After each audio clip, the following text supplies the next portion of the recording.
ยินดีต้อนรับสู่ Audio Book ช่องนิยายเสียงฟังเพลินก่อนรับฟังอย่าลืมมากดไลค์ กดแชร์ กด Subscribe ตอนที่ 11 ภายใต้ฟากฟ้าที่ปั่นป่วน วิหารหลิงเยียนสั่นสะเทือนจนแทบทรุดตัว พลังมืดจากรอยแยกกลางแท่นบูชาแผ่ขยายออกทุกทิศทางปะทะกับม่านพลังอาคมที่ผู้อาวุโสทั้ง 8 สร้างขึ้น ทุกคนประจำตำแหน่ง ผู้อาวุโสหลิงอันตะโกน แสงสีทองพวยพุ่งขึ้นจากพื้นวิหารรายอักขระพันปีเริ่มทำงาน เสียงสวดมนต์ก้องขึ้นพร้อมกันศิษย์ทุกสำนักเรียกอาวุธประจำตัวสร้างค่ายพลังล้อมศูนย์กลางเอาไว้ หลานอวินยืนนิ่งอยู่หน้ารอยแยก มือขวากำหยาดหยกดาราแน่น แสงของมันเหมือนจะตอบรับพลังมืดตรงหน้า เขาหลับตาเพียงครู่ก่อนเปิดขึ้นอีกครั้ง แววตานั้นเปลี่ยนไป สงบนิ่งแต่แน่วแน่กว่าครั้งใด เสียงของพญาปีศาจยังคงดังก้อง เจ้ายังจำไม่ได้หรือเด็กน้อย ว่าครั้งหนึ่งเจ้าคือร่างสถิตของข้า เจ้าละทิ้งความทรงจำเพื่อเกิดใหม่ในแสง แต่เงาไม่มีวันลืม หลานอวินก้าวไปข้างหน้ารอยแยกตรงหน้าส่งเสียงคำราม อูซินพุ่งตัวเข้ามาขวาง เจ้าจะทำอะไรมันยังไม่ถึงเวลา มันถึงเวลานานแล้ว หลานอวินตอบเสียงเบา ข้าแค่หนีมาตลอด พลังที่ไหลเวียนอยู่ในกายเขาเริ่มเปล่งแสงทั้งสองสี ครึ่งหนึ่งเป็นแสงขาวสว่างเจิดจ้า อีกครึ่งเป็นสีดำลึกดั่งเหว ผู้อาวุโสหลิงอันเบิกตากว้าง สองธาตุคู่ขนานเป็นไปไม่ได้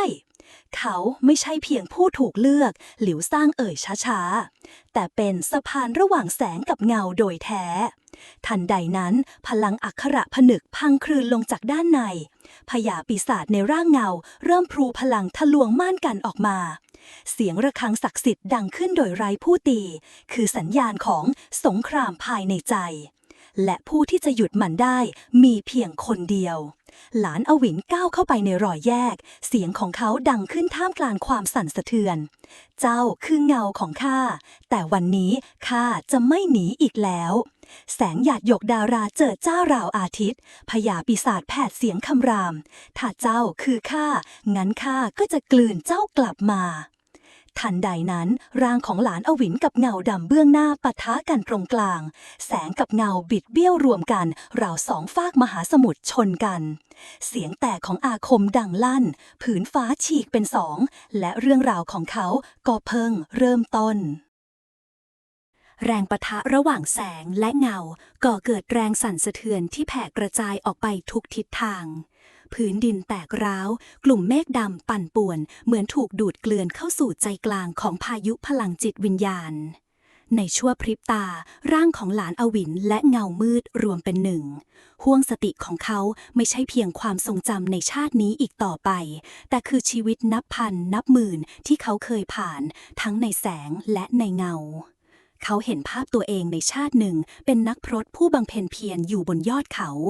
อีกชาติหนึ่งกลับเป็นจอมมารผู้เข็นฆ่าผู้บริสุทธิ์นับไม่ถ้วน ทุกภาพทุกเสียงทุกบาดแผลล้วนทับถมเข้าในใจของเขาอย่างไม่อาจแยกแยะได้ นี่คือเจ้าทุกเวอร์ชันที่เคยมีอยู่ เสียงของเงาในจิตกล่าว เจ้าไม่ได้สะอาดบริสุทธิ์เช่นที่ใครๆเข้าใจ เจ้าเคยฆ่า เคยยิ้มหยามโลกมอดไหมเจ้าเคยเป็นปีศาจมาก่อน หลานอวินยืนนิ่งในโลกภายใน มือกำหยาดหยกดาราแน่น สายตาสั่นไหว แต่ก็ยังไม่ละจากภาพเหล่านั้น ข้ารู้ เขาพูดช้าๆ ข้าเคยเป็นทุกอย่าง แต่ข้าก็เลือกแล้วว่าจะเป็นอะไรในตอนนี้ เงานับหมื่นปะทุขึ้นจากพื้นรอบตัวเขาแผ่ซ่านขึ้นไปจนท้องฟ้าในห้วงจิตเปลี่ยนเป็นสีดำสนิท เสียงกระซิบดังขึ้นพร้อมกันฆ่าเขากลืนเขารับข้ากลับเข้าไป แต่หลานอวินเพียงหลับตาตั้งสมาธิด้วยลมหายใจเดียวข้าจะไม่หนีอีกแล้ว แต่ข้าก็จะไม่ยอมให้เงานำทางข้าอีก หยาดหยกดาราสว่างขึ้นตรงกลางอก ไม่ใช่เพื่อโจมตี ไม่ใช่เพื่อป้องกัน แต่เพื่อยอมรับ แสงแห่งการให้อภัยเริ่มแผ่ซ่าน ข้าจะยอมรับเจ้าทั้งหมดทั้งด้านดีและเลวข้าคือข้าเพราะเคยล้มเคยผิดและเคยเปลี่ยนแปลงเมื่อคำพูดสุดท้ายจบลงเงานับหมื่นในใจเขาค่อยๆหลอมละลายกลับกลายเป็นแสงเงาอ่อนโยนหลอมรวมเข้าสู่กายเขาทีละน้อยในโลกภายนอกแสงรอบกายหลานอวินกลายเป็นสีทองอุ่นรอยแยกเริ่มหดตัวกลับพญาปีศาจที่เคยคำรามกลับนิ่งเงียบเป็นไปไม่ได้เสียงนั้นเอ่ยช้าๆเจ้ากล้าให้อภัยข้าเพราะข้ารู้ว่าเจ้าคือข้าหลานอวินพูดและข้าไม่มีวันชนะตัวเองด้วยการเกลียดตัวเองพลังทั้งหมดเริ่มรวมตัวกลางฝ่ามือหยาดหยกดาราส่องแสงสุดท้ายแล้วกลายเป็นเศษผงละลายไปในอากาศอู่สินพุ่งเข้ามาคว้าเขาไว้ได้ทันก่อนร่างจะทรุดหลานอวินไม่เป็นไรเขายิ้มบางๆข้าแค่เหนื่อยนิดหน่อยผู้อาวุโสหลิงอันคุกเข่าลงพนมมือขึ้นผู้สืบสายพลังสองขั้วได้ยอมรับเงาของตนนับแต่นี้อาณาจักรจะเข้าสู่ยุคใหม่ศิษย์และผู้อาวุโสทั่วทั้งวิหารต่างก้มลงเสียงระฆังดังขึ้นอีกครั้งคราวนี้ด้วยเสียงของการเริ่มต้นหลานอวินนั่งพิงต้นหลิวโบราณในลานหินของวิหารตะวันรุ่งใบไม้ไหวเบาๆตามจังหวะลมราตรีข้างกายมีเพียงอูซินที่นั่งเงียบๆไม่พูดจาราวกับต่างคนต่างรู้ว่าความเงียบคือยารักษาใจที่ดีที่สุดในเวลานี้ข้าผ่านมันมาได้จริงๆหรือหลานอวินถามเสียงแผ่วเราไม่แน่ใจว่าความสงบเบื้องหน้าคือความจริงหรือเพียงภาพลวงตาอูซินเงยหน้าขึ้นจากการเหม่อมองแสงจันทร์เจ้าผ่านมาได้เพราะเจ้ายอมรับไม่ใช่หลบหนีหลานอวินยิ้มจาง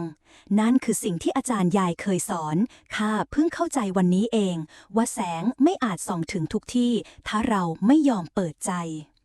อูซินมองเขานิ่งอยู่ครู่หนึ่งก่อนจะพูดช้าๆแล้วเจ้าจะทำอย่างไรต่อไปหลานอวินเงียบไปนานก่อนจะตอบข้าจะไปยังหุบเขาสะท้อนใจที่นั่นข้าจะฝึกควบรวมพลังสองขั้วให้สมดุลไม่ใช่เพื่อสู้กับใครอีกต่อไปแต่เพื่ออยู่กับตัวเองอย่างแท้จริงแล้วข้าเล่าเจ้าต้องไปกับข้าอยู่แล้วไม่ใช่หรืออูซินชะงักเจ้ารู้หลานอวินยิ้มเจ้าคิดว่าข้าจะไม่เห็นรอยเท้าเจ้าตามข้าตลอดทางตั้งแต่วันที่ข้ากลับจากภูผามังกรดำหรืออูซินหัวเราะเบาๆงั้นข้าจะไปในฐานะอะไรดีเพื่อนผู้คุ้มกันคนเฝ้าหุบเขาหลานอวินตอบเรียบๆในฐานะอูซินแค่นั้นพอแล้วรอยยิ้มของทั้งสองคลี่ออกช้าๆเหมือนดอกไม้กลางหิมะที่ไม่รีบร้อนเบ่งบานแต่ไม่ยอมเหี่ยวเฉยยามลมหนาวทัดผ่านทันใดนั้นเสียงฝีเท้าดังขึ้นจากด้านหลังเป็นผู้อาวุโสหลิงอันพร้อมศิษย์วิหารอีกกลุ่มที่เดินมาคุกเข่าเบื้องหน้าท่านหลานอวินวิหารตะวันรุ่มอยากจะขอให้ท่านเป็นผู้นำรุ่นใหม่ของวิหารน้ำเสียงของผู้อาวุโสเต็มไปด้วยความเคารพหลานอวินชะงักข้าไม่คู่ควรท่านผ่านการเผชิญเงาของตนเห็นความมืดในใจและยังยืนหยัดไม่มีใครคู่ควรไปมากกว่านี้อูซินพูดขึ้นแต่เจ้ามีภารกิจของตัวเองเจ้าจะตัดสินใจอย่างไรหลานอวินหลับตาสูดลมหายใจลึกเงาของอดีตผสานกับแสงแห่งอนาคตที่ค่อยๆปรากฏในใจถ้าขอเวลา7 วันหลังจากนั้นข้าจะให้คำตอบเขาลุกขึ้นเดินผ่านผู้คนโดยไม่พูดอะไรอีกเงาทอยาวเบื้องหลังบนเส้นทางที่ถอดยาวไปยังหุบเขาสะท้อนใจ7 วันแห่งการไตร่ตรองผ่านไปอย่างเงียบงันหลานอวินใช้เวลาที่อยู่ที่ห้องสมาธิในวิหารตะวันรุ่มทบทวนทุกถ้อยคำของอาจารย์ยายความฝันในวัยเยาว์และบาดแผลที่ฝังลึกในใจเขาวันที่7แสงตะวันอาบวิหารราวกับสวรรค์เปิดทางให้เขาเลือกเดินเส้นทางชีวิตหลานอวินเดินเข้าสู่ห้องโถงใหญ่ที่มีศิษย์อาวุโสผู้อาวุโสและผู้ฝึกยุทธจำนวนมากรออยู่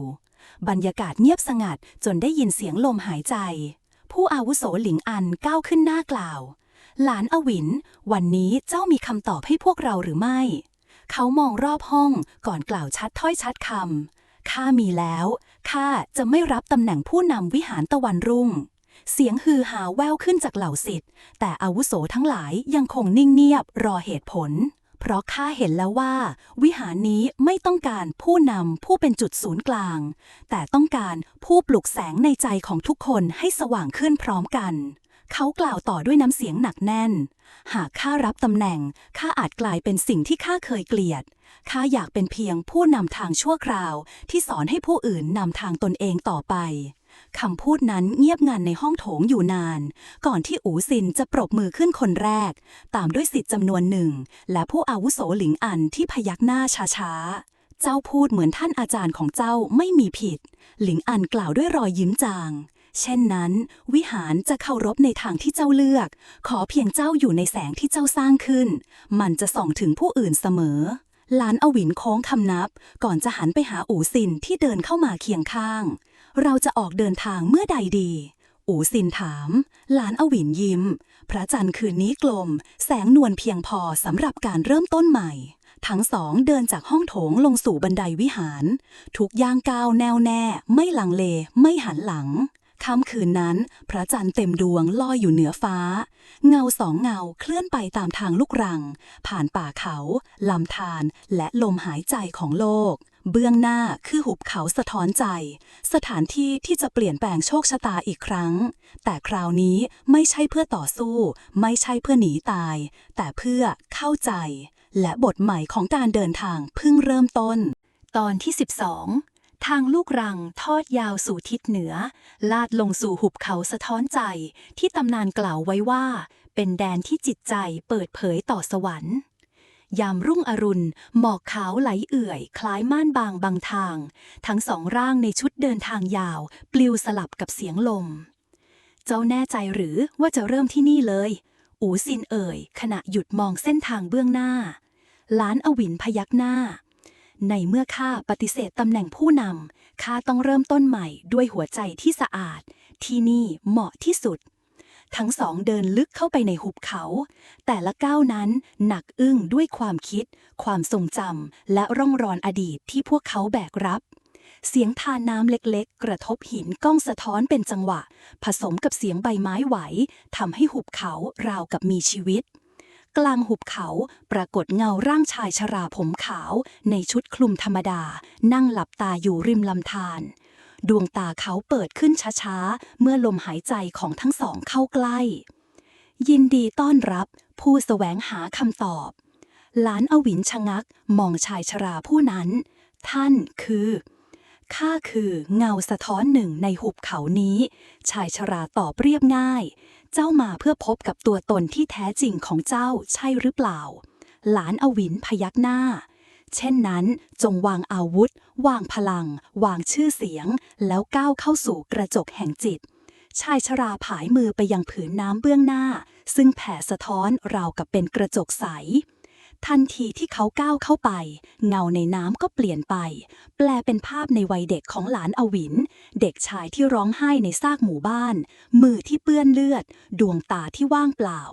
เสียงชายชราเอ่ยขึ้นจากเบื้องหลังเจ้าพร้อมจะเผชิญอดีตนั้นหรือไม่หลานอวินหลับตาสูดลมหายใจแล้วพยักหน้าเมื่อเปลือกตาเปิดออกอีกครั้งเขาก็ก้าวเข้าสู่โลกที่ซ้อนทับอยู่ในเงาน้ำเบื้องหน้าโลกนั้นคือภาพอดีตวันแห่งการสูญเสียครอบครัวของเขาเด็กชายหลานอวินในวัย8 ขวบหลบอยู่ใต้ซากไม้พังระเนระนาดเสียงกรีดร้องยังดังอยู่รอบตัวแต่ในครั้งนี้เขาไม่ได้ยืนมองอยู่เฉยๆเขาเดินเข้าไปหาตัวเขาในวัยเด็กคุกเข่าลงและเอื้อมมือแตะไหล่ตนเองเจ้าทำดีแล้วเจ้ารอดมาได้เจ้ากล้าพอแล้ว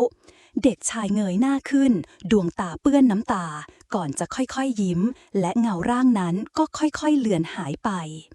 เมื่อหลานอวินกลับมายังริมธารชายชรานั่งหลับตาอยู่ดังเดิมแต่ลมหายใจของเขากลายเป็นเสียงหนึ่งในธรรมชาติเสียงลมพัดเสียงน้ำไหลและเสียงหัวใจของผู้ที่ยอมรับอดีตอย่างสมบูรณ์ ยามสายแสงอาทิตย์สาดผ่านยอดไม้เหนือหุบเขาสะท้อนใจ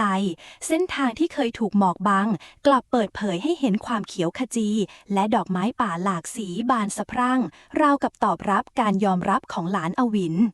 อูซินเดินอยู่เคียงข้างมองแววตาของสหายที่เปลี่ยนไปอย่างชัดเจนสงบขึ้นหนักแน่นขึ้นและว่างเปล่าอย่างเป็นอิสระในที่สุดเจ้าก็พบกับตัวตนของตัวเองแล้วสินะ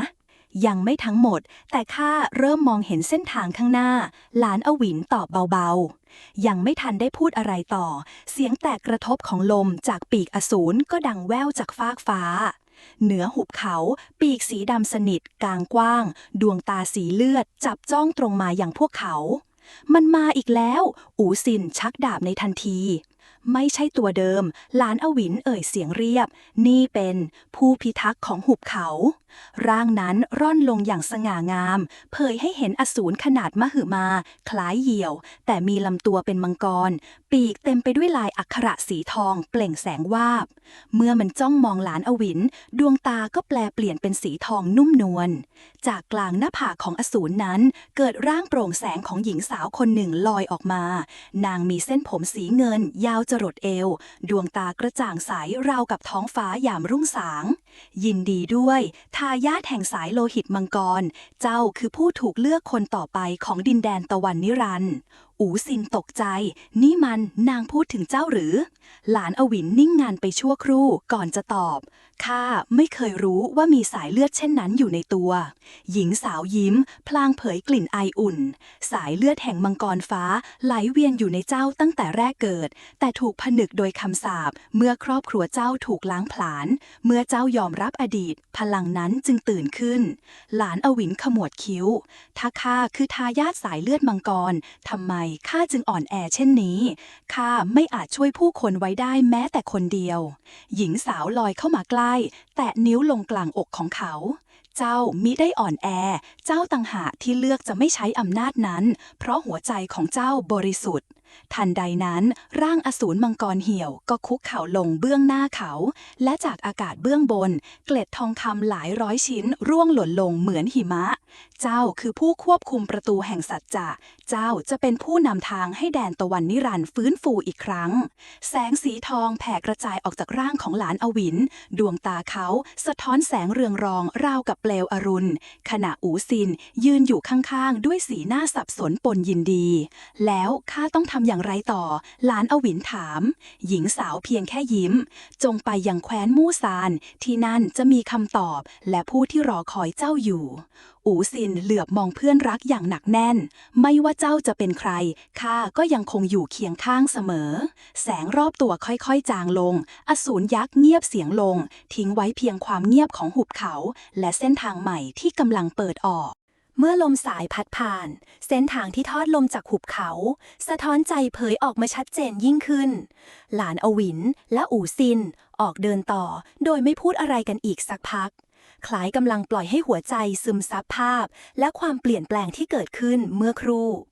หลานอวินขบคิดถึงคำพูดของหญิงสาววิญญาณเรื่องสายเลือดเรื่องภารกิจและคำว่าผู้นำทางที่ยังคลุมเครือสำหรับเขา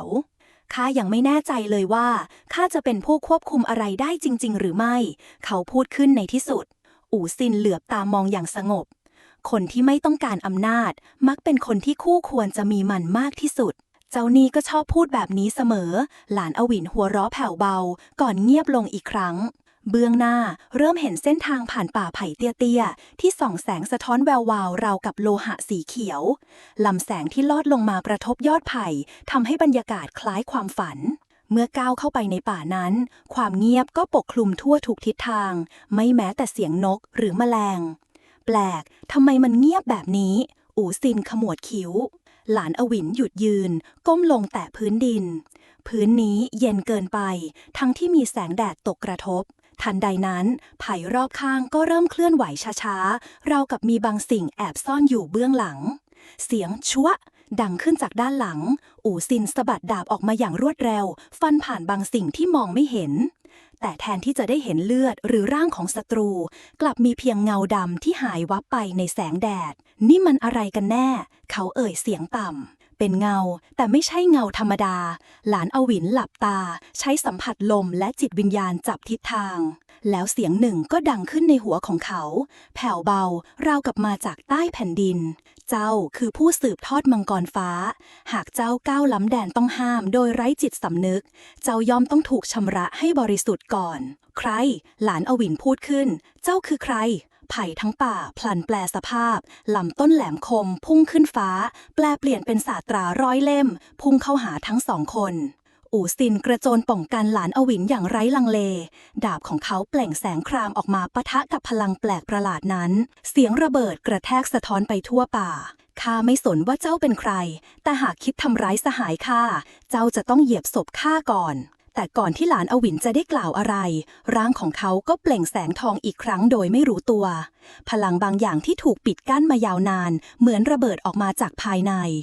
หยุดเขาตะโกนด้วยเสียงที่ก้องสะท้อนทั่วทุกทิศเสียงนั้นไม่ได้ดังก้องเฉพาะในป่าแต่เหมือนสะเทือนไปถึงจิตใจของบางสิ่งที่อยู่ลึกใต้พื้นดินศาสตราทั้งหมดหยุดกลางอากาศแสงรอบตัวหลานอวินรวมตัวกันกลายเป็นตราประทับรูปมังกรที่กลางฝ่ามือซ้ายแล้วภาพรอบตัวก็แปรเปลี่ยนอีกครั้งเขาและอู่ซินถูกห้อมล้อมด้วยเงาโปร่งแสงเป็นรูปเงาของผู้คนมากมายคล้ายอดีตของผู้เคยผ่านที่นี่ถูกทิ้งร่องรอยไว้จากเงาหนึ่งก้าวออกมาชายชราในชุดผ้าแพรสีงานเส้นผมยาวขาวโพลนดวงตาสีฟ้าดุจทะเลลึกแล้วภาพรอบตัวก็แปรเปลี่ยนอีกครั้งเขาและอู่ซินถูกห้อมล้อมด้วยเงาโปร่งแสงเป็นรูปเงาของผู้คนมากมายคล้ายอดีตของผู้เคยผ่านที่นี่ถูกทิ้งร่องรอยไว้จากเงาหนึ่งก้าวออกมาชายชราในชุดผ้าแพรสีเงินเส้นผมยาวขาวโพลนดวงตาสีฟ้าดุจทะเลลึกหากเจ้าคือผู้สืบทอดจริงจงผ่านการทดสอบนี้ให้ได้ก่อนที่จะเหยียบย่างเข้าสู่แคว้นมูซานหลานอวินยืนสงบก่อนเอ่ยช้าๆถ้าเป็นเส้นทางเดียวที่จะพาเราไปสู่ความจริงข้าจะไม่ถอยชายชรายิ้มบางๆเช่นนั้นจงเข้ามาเบื้องหน้าพวกเขาพื้นดินแยกออกเป็นช่องทางลงสู่ใต้พื้นบันไดหินสีดำทอดลึกลงไปในห้วงแห่งอดีตและการทดสอบแห่งเงาก็เริ่มขึ้นหลานอวินและอู่ซินเดินลงบันไดหินอย่างระมัดระวังพื้นที่รอบตัวเริ่มมืดลงเรื่อยๆกระแสพลังมืดที่แผ่จากใต้ดินทำให้ทุกสิ่งรอบข้างดูผิดธรรมชาติท่านหมายถึงอะไรโดยการทดสอบอู่ซินถามเสียงต่ำขณะคอยระวังภัยที่อาจเกิดขึ้นหลานอวินไม่ตอบทันทีเขามองไปที่บันไดหินที่ทอดยาวลงไปด้านล่างเราไม่สามารถหลีกเลี่ยงได้หลานอวินพูดเสียงเรียบหากเราไม่ผ่านสิ่งนี้เราจะไม่สามารถเข้าถึงคำตอบที่เราแสวงหาได้บันไดหินดำลื่นนั้นทอดยาวไปสู่ช่องทางที่เต็มไปด้วยอากาศเย็นจัดเสียงสะท้อนของฝีเท้าดังกลับมาในทางเดินที่ไม่มีสิ้นสุดเมื่อทั้งสองเดินลงมาจนถึงก้นหลุมใหญ่ปากทางด้านหน้าของพวกเขากลายเป็นห้องโถงขนาดมหึมาในห้องนั้นมีประตูกลางประดับด้วยสัญลักษณ์เก่าแก่และเต็มไปด้วยความมืดทันใดนั้นเสียงแหบห้าวของชายชราก็ดังขึ้นจากในมุมมืดเจ้าคือผู้มาใหม่ที่ต้องการผ่านประตูนี้เจ้าจะสามารถหักล้างคำสาปแห่งอดีตได้หรือไม่หลานอวินมองไปที่ประตูกลางซึ่งตอนนี้ราวกับมีพลังบางอย่างผลักดันเขาให้เดินไปข้างหน้าท่านคือผู้ทดสอบหรือหลานอวินถามเสียงหนักแน่นเสียงชายชราพลุบผ่านความมืดจนหลานอวินรู้สึกถึงความเก่าแก่ของมันข้าคือการทดสอบข้าคือคำสาปที่หลับไหลในปีก่อนเจ้าต้องผ่านการทดสอบทั้งกายและใจเพื่อที่เจ้าจะได้พบกับคำตอบในตัวเองชายชราในเงามืดเคลื่อนไหวราวกับมีแสงหิ่งห้อยในสายตาหากเจ้าผ่านการทดสอบเจ้าจะสามารถเปิดประตูแห่งความทรงจำและเรียนรู้ความจริงที่เจ้ามองหามานานแต่หากเจ้าผิดพลาดเจ้าย่อมตกลงสู่ความมืดแห่งการสูญเสียประตูตรงหน้าเริ่มมีแสงสะท้อนจากพลังมังกรที่หลานอวินเพิ่งรับรู้แสงทองและแสงมืดแผ่กระจายไปทั่วห้องบานประตูเริ่มเปิดเผยออกมาทีละนิดจำไว้ว่าการเลือกเส้นทางหมายถึงการยอมรับผลลัพธ์จากการตัดสินใจของตนเองชายชราหายไปในความมืดเมื่อประตูเปิดออกภาพของหลานอวินในวัยเด็กปรากฏขึ้นในเงา แต่ครั้งนี้ไม่ใช่เพียงแค่ภาพมันคือความจริงที่เขาเคยลืมไปในภาพนั้นเขาเห็นตัวเองเป็นเด็กชายที่ยืนอยู่ท่ามกลางสงครามดวงตาที่เต็มไปด้วยความเครียดแค้นและการสูญเสียในมือของเขาคือกระบี่ที่เปื้อนเลือดเขาก้าวไปข้างหน้าชะงักไปเมื่อมองเห็นใบหน้าของผู้คนที่เขาฆ่าและพวกเขากำลังยิ้มให้กับเขาหลานอวินกัดฟันแน่นฆ่าพวกเขาฆ่าทำลายชีวิตพวกเขาแต่ภาพกลับเริ่มแตกสลายกลายเป็นแสงระยิบระยับราวกับเขาเห็นภาพตัวเองในอดีตที่เขาตัดสินใจลืมมันไปไม่มีใครสามารถหนีอดีตได้เสียงในใจของเขากลับดังก้องอยู่หลานอวินยืนตรงนั้นท่ามกลางความมืดเขาหยิบหยาดหยกดาราจากคอขึ้นมองพลันปรากฏแสงทองขับไล่ความมืดนั้นออกไปเสียงของชายชราดังขึ้นอีกครั้งเจ้าผ่านการทดสอบครั้งแรกแล้วแต่จิตใจเจ้าจะยังต้องเผชิญกับคำตอบที่แท้จริงของมันหลานอวินมองไปยังประตูที่เปิดออกกว้างข้าพร้อมแล้วข้าจะไปหาคำตอบของตัวเองเสียงของเขาดังก้องในห้องเงียบแสงทองจากหยาดหยกดาราฉายสว่างท่ามกลางเงามืดราวกับว่าเส้นทางใหม่ของหลานอวินกำลังเริ่มต้นขึ้นในที่สุดตอนที่ 13 หลานอวินและอูซินเดินทางออกจากหุบเขาสะท้อนใจมุ่งหน้าสู่แคว้นมู่ซานอย่างมั่นคงเส้นทางที่ยาวไกลและเต็มไปด้วยอุปสรรคไม่ใช่แค่การเดินทางทางกายแต่ยังเป็นการเดินทางทางจิตใจสำหรับหลานอวินเขารู้ดีว่าชีวิตของเขาในตอนนี้ไม่เหมือนเดิมอีกต่อไปทุกก้าวที่เขาก้าวไปข้างหน้าจะมีคำถามมากมายที่ต้องเผชิญทั้งคำถามเกี่ยวกับอดีตของเขาเกี่ยวกับการกลับชาติมาเกิดและคำถามเกี่ยวกับพลังที่เขากำลังควบคุมอยู่ข้ารู้สึกเหมือนมีบางสิ่งที่ซ่อนอยู่ในตัวข้ามันคือพลังที่ข้าไม่เคยรู้มาก่อนหลานอวินพูดเบาๆขณะก้าวไปข้างหน้าอูซินหันมองเพื่อนรักอย่างไม่เข้าใจนักพลังที่ซ่อนอยู่ในตัวเจ้าคิดว่าจะควบคุมมันได้ไหมอูซินถามขณะที่สายตาของเขาจับจ้องไปที่หลานอวินหลานอวินหยุดเฝ้าไปครู่หนึ่งเขาหันกลับมามองอูซินรอยยิ้มบางๆปรากฏบนใบหน้าของเขาข้าไม่รู้ว่าจะทำได้หรือไม่แต่ข้าไม่สามารถหนีจากมันได้อีกต่อไปเมื่อมันตื่นขึ้นข้าก็ต้องเผชิญหน้ากับมันพวกเขาเดินไปจนถึงที่สูงของภูเขาหยุดพักยามเย็นตอนเดินทางต่อในวันรุ่งขึ้นการเดินทางมุ่งสู่แคว้นมู่ซานนั้นยังคงมีเวลาอีกหลายวันแต่อีกด้านหนึ่งของแคว้นนั้นมีสิ่งที่พวกเขาต้องค้นหาจู่ๆก็มีเสียงคำรามดังขึ้นจากป่าทึบที่อยู่ใกล้ๆระวังอูซินร้องเตือนขณะที่เขาลองยกดาบของเขาขึ้นหลานอวินยืนหยัดพร้อมกับหยาดหยกดาราที่ถูกปลดปล่อยออกมาให้ส่องแสงมันทำให้พื้นที่รอบตัวเขาสว่างขึ้นเป็นพิเศษใครที่กล้าขัดขวางการเดินทางของเราหลานอวินถามเสียงเข้มเสียงคำรามนั้นค่อยๆเบาลงและทันใดนั้นร่างของสัตว์ป่าก็ปรากฏออกมา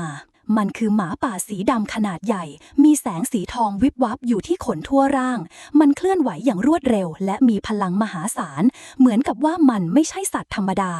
มันคือมังกรป่าผสมหมาป่าอูซินอุทานออกมาหลานอวินยืนนิ่งอยู่ในท่าทีพร้อมรับมือกับการโจมตีที่จะตามมาเขายืดกระบี่มังกรครามของเขาออกไปข้างหน้าหมาป่าสีดำตัวนั้นพุ่งเข้าหาพวกเขาอย่างเร็วรี่แต่ในขณะที่มันจะเข้าถึงตัวหลานอวินเขาก็ใช้พลังจากหยาดหยกดาราร่ายคาถา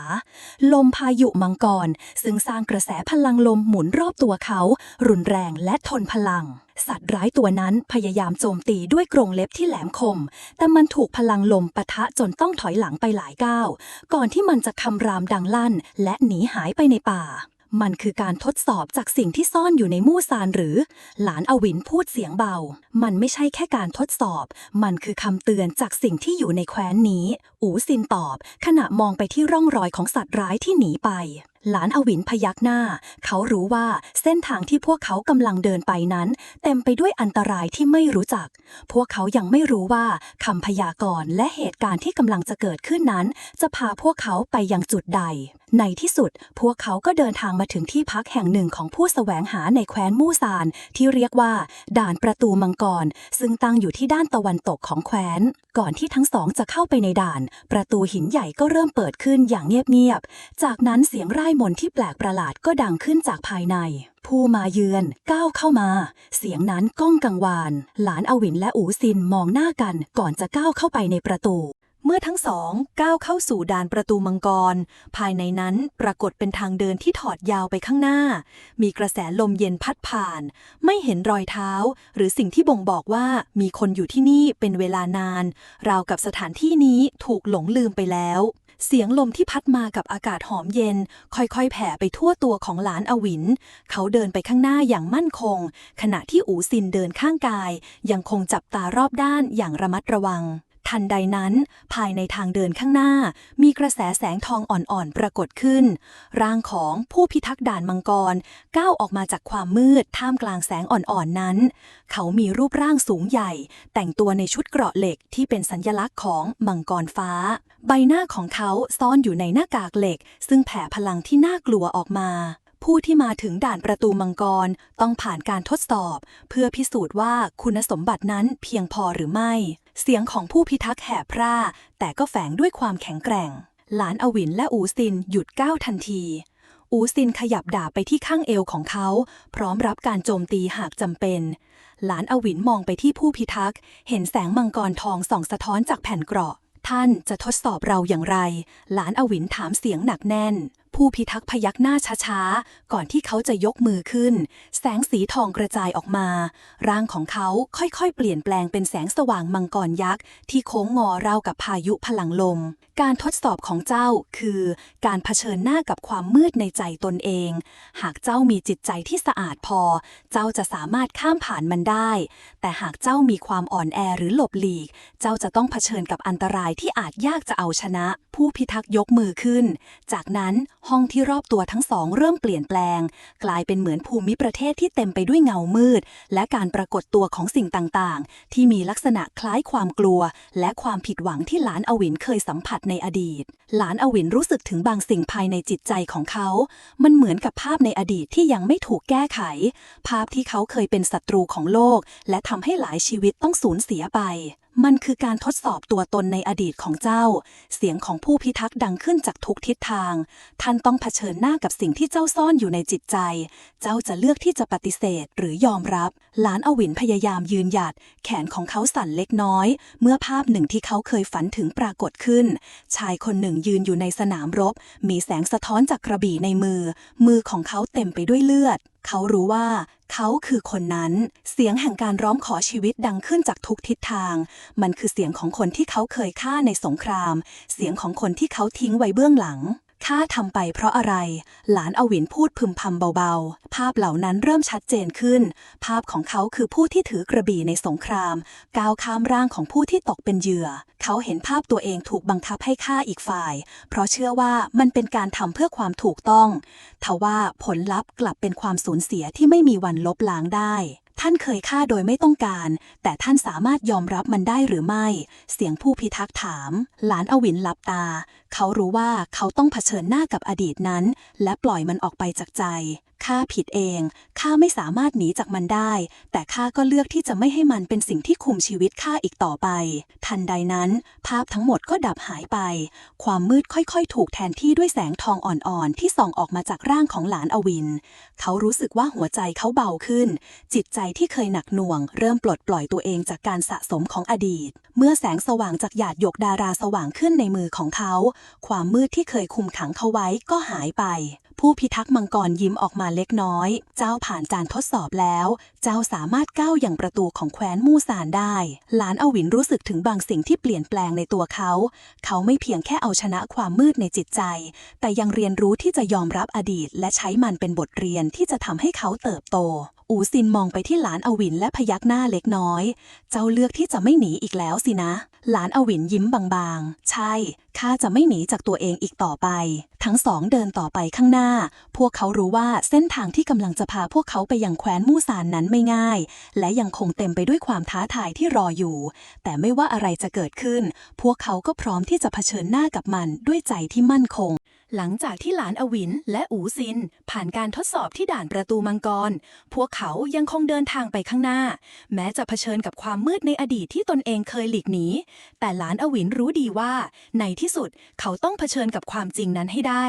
เขาหยุดยืนที่ริมหน้าผามองไปยังเส้นทางที่ทอยาวสู่แคว้นมูซานซึ่งเป็นสถานที่ที่เขาต้องไปเพื่อหาคำตอบจากคำพยากรณ์และคำสอนของมังกรฟ้าแคว้นมูซานเป็นดินแดนที่ลึกลับและเต็มไปด้วยพลังโบราณผู้ที่สามารถเข้าไปในนั้นได้จะต้องผ่านการทดสอบที่รุนแรงและไม่สามารถถอยหลังได้หากเริ่มต้นเข้าไปแล้วเจ้าแน่ใจหรือว่าจะไปถึงที่นั่นได้อูซินถามอย่างเงียบๆขณะที่เดินข้างหลานอวินข้าไม่แน่ใจหรอกแต่ถ้าข้าหยุดอยู่ที่นี่ข้าก็จะไม่มีวันได้คำตอบที่ข้าค้นหา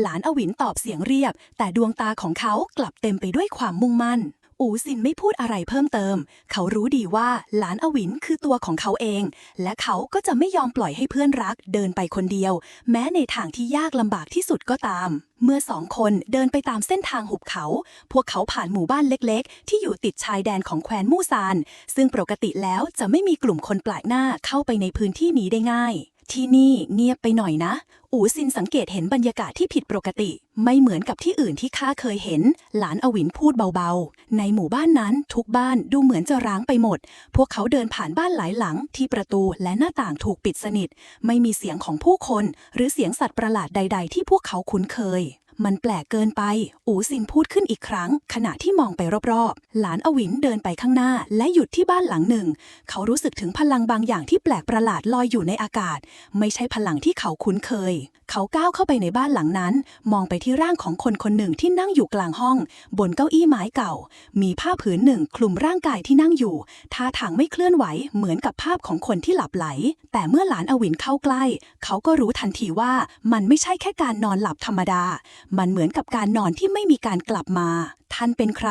หลานอวินถามเบาๆขณะมองไปที่ร่างนั้นทันใดนั้นร่างที่นั่งอยู่ขยับตัวเสียงแหบแห้งของชายผู้หนึ่งดังขึ้นเจ้าคือผู้ถือหยาดหยกดาราหรือหลานอวินมองชายที่นั่งอยู่ในเก้าอี้ด้วยสายตาที่ฉายความสงสัยใช่ข้าคือหลานอวินท่านคือใครชายคนนั้นยิ้มบางๆแววตาเต็มไปด้วยความเจ็บปวดข้าคือผู้ที่เคยสืบทอดพลังของมังกรฟ้าเช่นเจ้าแต่เมื่อข้าเลือกที่จะใช้พลังนั้นข้ากลับสูญเสียทุกสิ่งไปเขาหยุดพูดไปสักพักก่อนจะพูดต่อเมื่อพลังนั้นตื่นขึ้นในตัวเจ้าจะต้องทำการเลือกแต่การเลือกนั้นอาจทำให้เจ้าเสียทุกอย่างหลานอวินรู้สึกถึงการเตือนจากชายผู้นั้นและเขาก็เริ่มเข้าใจว่าการเดินทางของเขาไม่ใช่แค่การค้นหาคำตอบแต่มันคือการเลือกที่จะยอมรับผลของการตัดสินใจที่จะเกิดขึ้นในอนาคตข้าต้องเผชิญกับสิ่งนี้ใช่ไหมหลานอวินถามเสียงเบาชายผู้นั้นพยักหน้าเจ้าจะต้องยอมรับพลังที่เจ้ามีแต่มันไม่ใช่สิ่งที่ง่ายทันใดนั้นเสียงดังจากด้านนอกของบ้านดังขึ้นเสียงฝีเท้าหลายคู่เข้ามาใกล้พวกเขามาแล้วชายคนหนึ่งพูดเบาๆก่อนจะหายตัวไปในความมืดหลานอวินและอูซินหันไปมองและพบว่ามีกลุ่มทหารที่ถืออาวุธเดินมาจากทิศทางเดียวกันทุกคนในกลุ่มนั้นมีท่าทางดุร้ายและดูเหมือนพวกเขาจะรู้จักหลานอวินเป็นอย่างดีเจ้าคือผู้ถือหยาดหยกดาราเสียงของผู้นำกลุ่มทหารดังขึ้นท่านต้องมาที่นี่เพื่อล้างผลจากคำพยากรณ์หลานอวินยืนหยัดพร้อมตอบคำถามนั้นข้าต้องการคำตอบและคำพยากรณ์นั้นไม่ใช่สิ่งที่ข้าจะหลีกหนีได้ผู้นำกลุ่มทหารมองหลานอวินอย่างสนใจก่อนจะพูดอย่างจริงใจ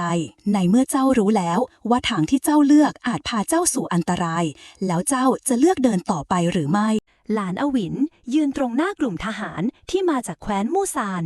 ใจของเขาสั่นเล็กน้อยเมื่อเห็นท่าทางดุดันของพวกเขาแต่ในขณะเดียวกันเขาก็รู้ว่าถึงเวลาแล้วที่จะต้องตัดสินใจผู้นำกลุ่มทหารยืนอยู่ตรงหน้าหลานอวินร่างสูงโปร่งและสง่างามมีแสงสะท้อนจากดาบที่เขาถืออยู่ในมือสายตาของผู้นำกลุ่มทหารนั้นแข็งแกร่งและหลานอวินรู้ดีว่าเขาไม่สามารถหลบหนีจากสถานการณ์นี้ได้เจ้าคือผู้ถือหยาดหยกดาราและเจ้าต้องเข้าใจว่าไม่ว่าเจ้าจะเลือกอะไรจะมีผลที่ตามมามากๆ ผู้นำทหารพูดเสียงหนักหลานอวินยืนนิ่งท่ามกลางสายตาที่จับจ้องของทหารทั้งกลุ่มข้ารู้ว่าไม่ใช่เรื่องง่ายแต่ข้าต้องการคำตอบหลานอวินตอบเสียงต่ำแต่หนักแน่นไม่ว่าจะเป็นผลลัพธ์ที่ดีหรือไม่ดีข้าจะไม่หลบหนีอีกต่อไปเจ้าต้องรับผิดชอบในสิ่งที่เจ้าทำผู้นำทหารกล่าวพร้อมกับยกดาบขึ้นมังกรฟ้าต้องการผู้สืบทอดที่สามารถตัดสินใจด้วยใจที่แข็งแกร่งแต่สิ่งที่เจ้าจะเผชิญนั้นไม่ใช่แค่การต่อสู้กับศัตรูภายนอกแต่ยังรวมถึงการต่อสู้ภายในใจของเจ้าด้วยในขณะนั้นหลานอวินรู้สึกถึงการทดสอบอีกครั้งเขาสัมผัสได้ถึงพลังบางอย่างในตัวเองที่กำลังตื่นขึ้นแต่ในขณะเดียวกันเขาก็รู้ว่าพลังนี้จะต้องถูกควบคุมอย่างรอบคอบเพื่อไม่ให้มันทำลายทุกสิ่งที่เขาค้นหามาตลอดอูซินมองไปที่หลานอวินอย่างเข้าใจเขารู้ว่าถึงเวลาแล้วที่หลานอวินต้องเลือกเส้นทางของตนเองท่านจะเลือกอย่างไรอูซินถามขณะยืนเคียงข้างหลานอวินหลานอวินหันไปมองอูซินรอยยิ้มเล็กๆปรากฏขึ้นบนใบหน้าข้าจะเลือกเดินทางที่มีความหมายแม้จะมีอันตรายแต่ถ้าข้าหยุดอยู่ที่นี่ข้าก็จะไม่รู้คำตอบหลานอวินพูดผู้นำทหารพยักหน้าเบาๆเขาเข้าใจดีถึงความมุ่งมั่นของหลานอวินเจ้าพร้อมแล้วแต่การเดินทางนี้ไม่ใช่การทดสอบตัวเองเท่านั้นเจ้าจะต้องเผชิญหน้ากับสิ่งที่ซ่อนอยู่ในแคว้นมูซานเส้นทางข้างหน้าจะยากยิ่งแต่ถ้าเจ้ายอมรับมันได้เจ้าจะพบกับสิ่งที่มังกรฟ้าคาดหวังจากเจ้าหลานอวินรู้สึกถึงความเป็นจริงที่กำลังจะเกิดขึ้นทุกสิ่งรอบตัวเขากลับเป็นความท้าทายที่ไม่สามารถหลีกเลี่ยงได้ข้าจะไปเขากล่าวเสียงหนักแน่นไม่ว่าผลลัพธ์จะเป็นอย่างไรข้าจะไม่หันหลังกลับผู้นำทหารยิ้มออกมาดีเราจะคุ้มครองเจ้าตามคำสั่งของผู้สูงสุดหากเจ้าเลือกเดินไปในเส้นทางนี้เจ้าจะต้องรับมือกับศัตรูที่รออยู่ข้างหน้าหลานอวินยืนตรงปากทางที่มีประตูของแคว้นมูซานเบื้องหน้ารู้สึกเหมือนประตูแห่งโชคชะตาอูซินกระตุกแขนเสื้อของหลานอวินเบาๆและกระซิบอย่าให้คำทำนายกลายเป็นค่ายคุมขังเราเจ้าเลือกเส้นทางของตัวเองและไม่ต้องกลัวอะไรหลานอวินพยักหน้ารู้ว่าการเดินทางของเขาในแคว้นมูซานนี้จะเป็นการทดสอบอย่างแท้จริงไม่ใช่แค่การต่อสู้เพื่อชีวิตของเขาแต่ยังเป็นการต่อสู้เพื่อค้นหาคำตอบจากในใจตัวเองพวกเขาก้าวข้ามประตูเข้าสู่แคว้นมูซานดินแดนที่เต็มไปด้วยคำทำนายและสิ่งลึกลับที่รอการค้นพบ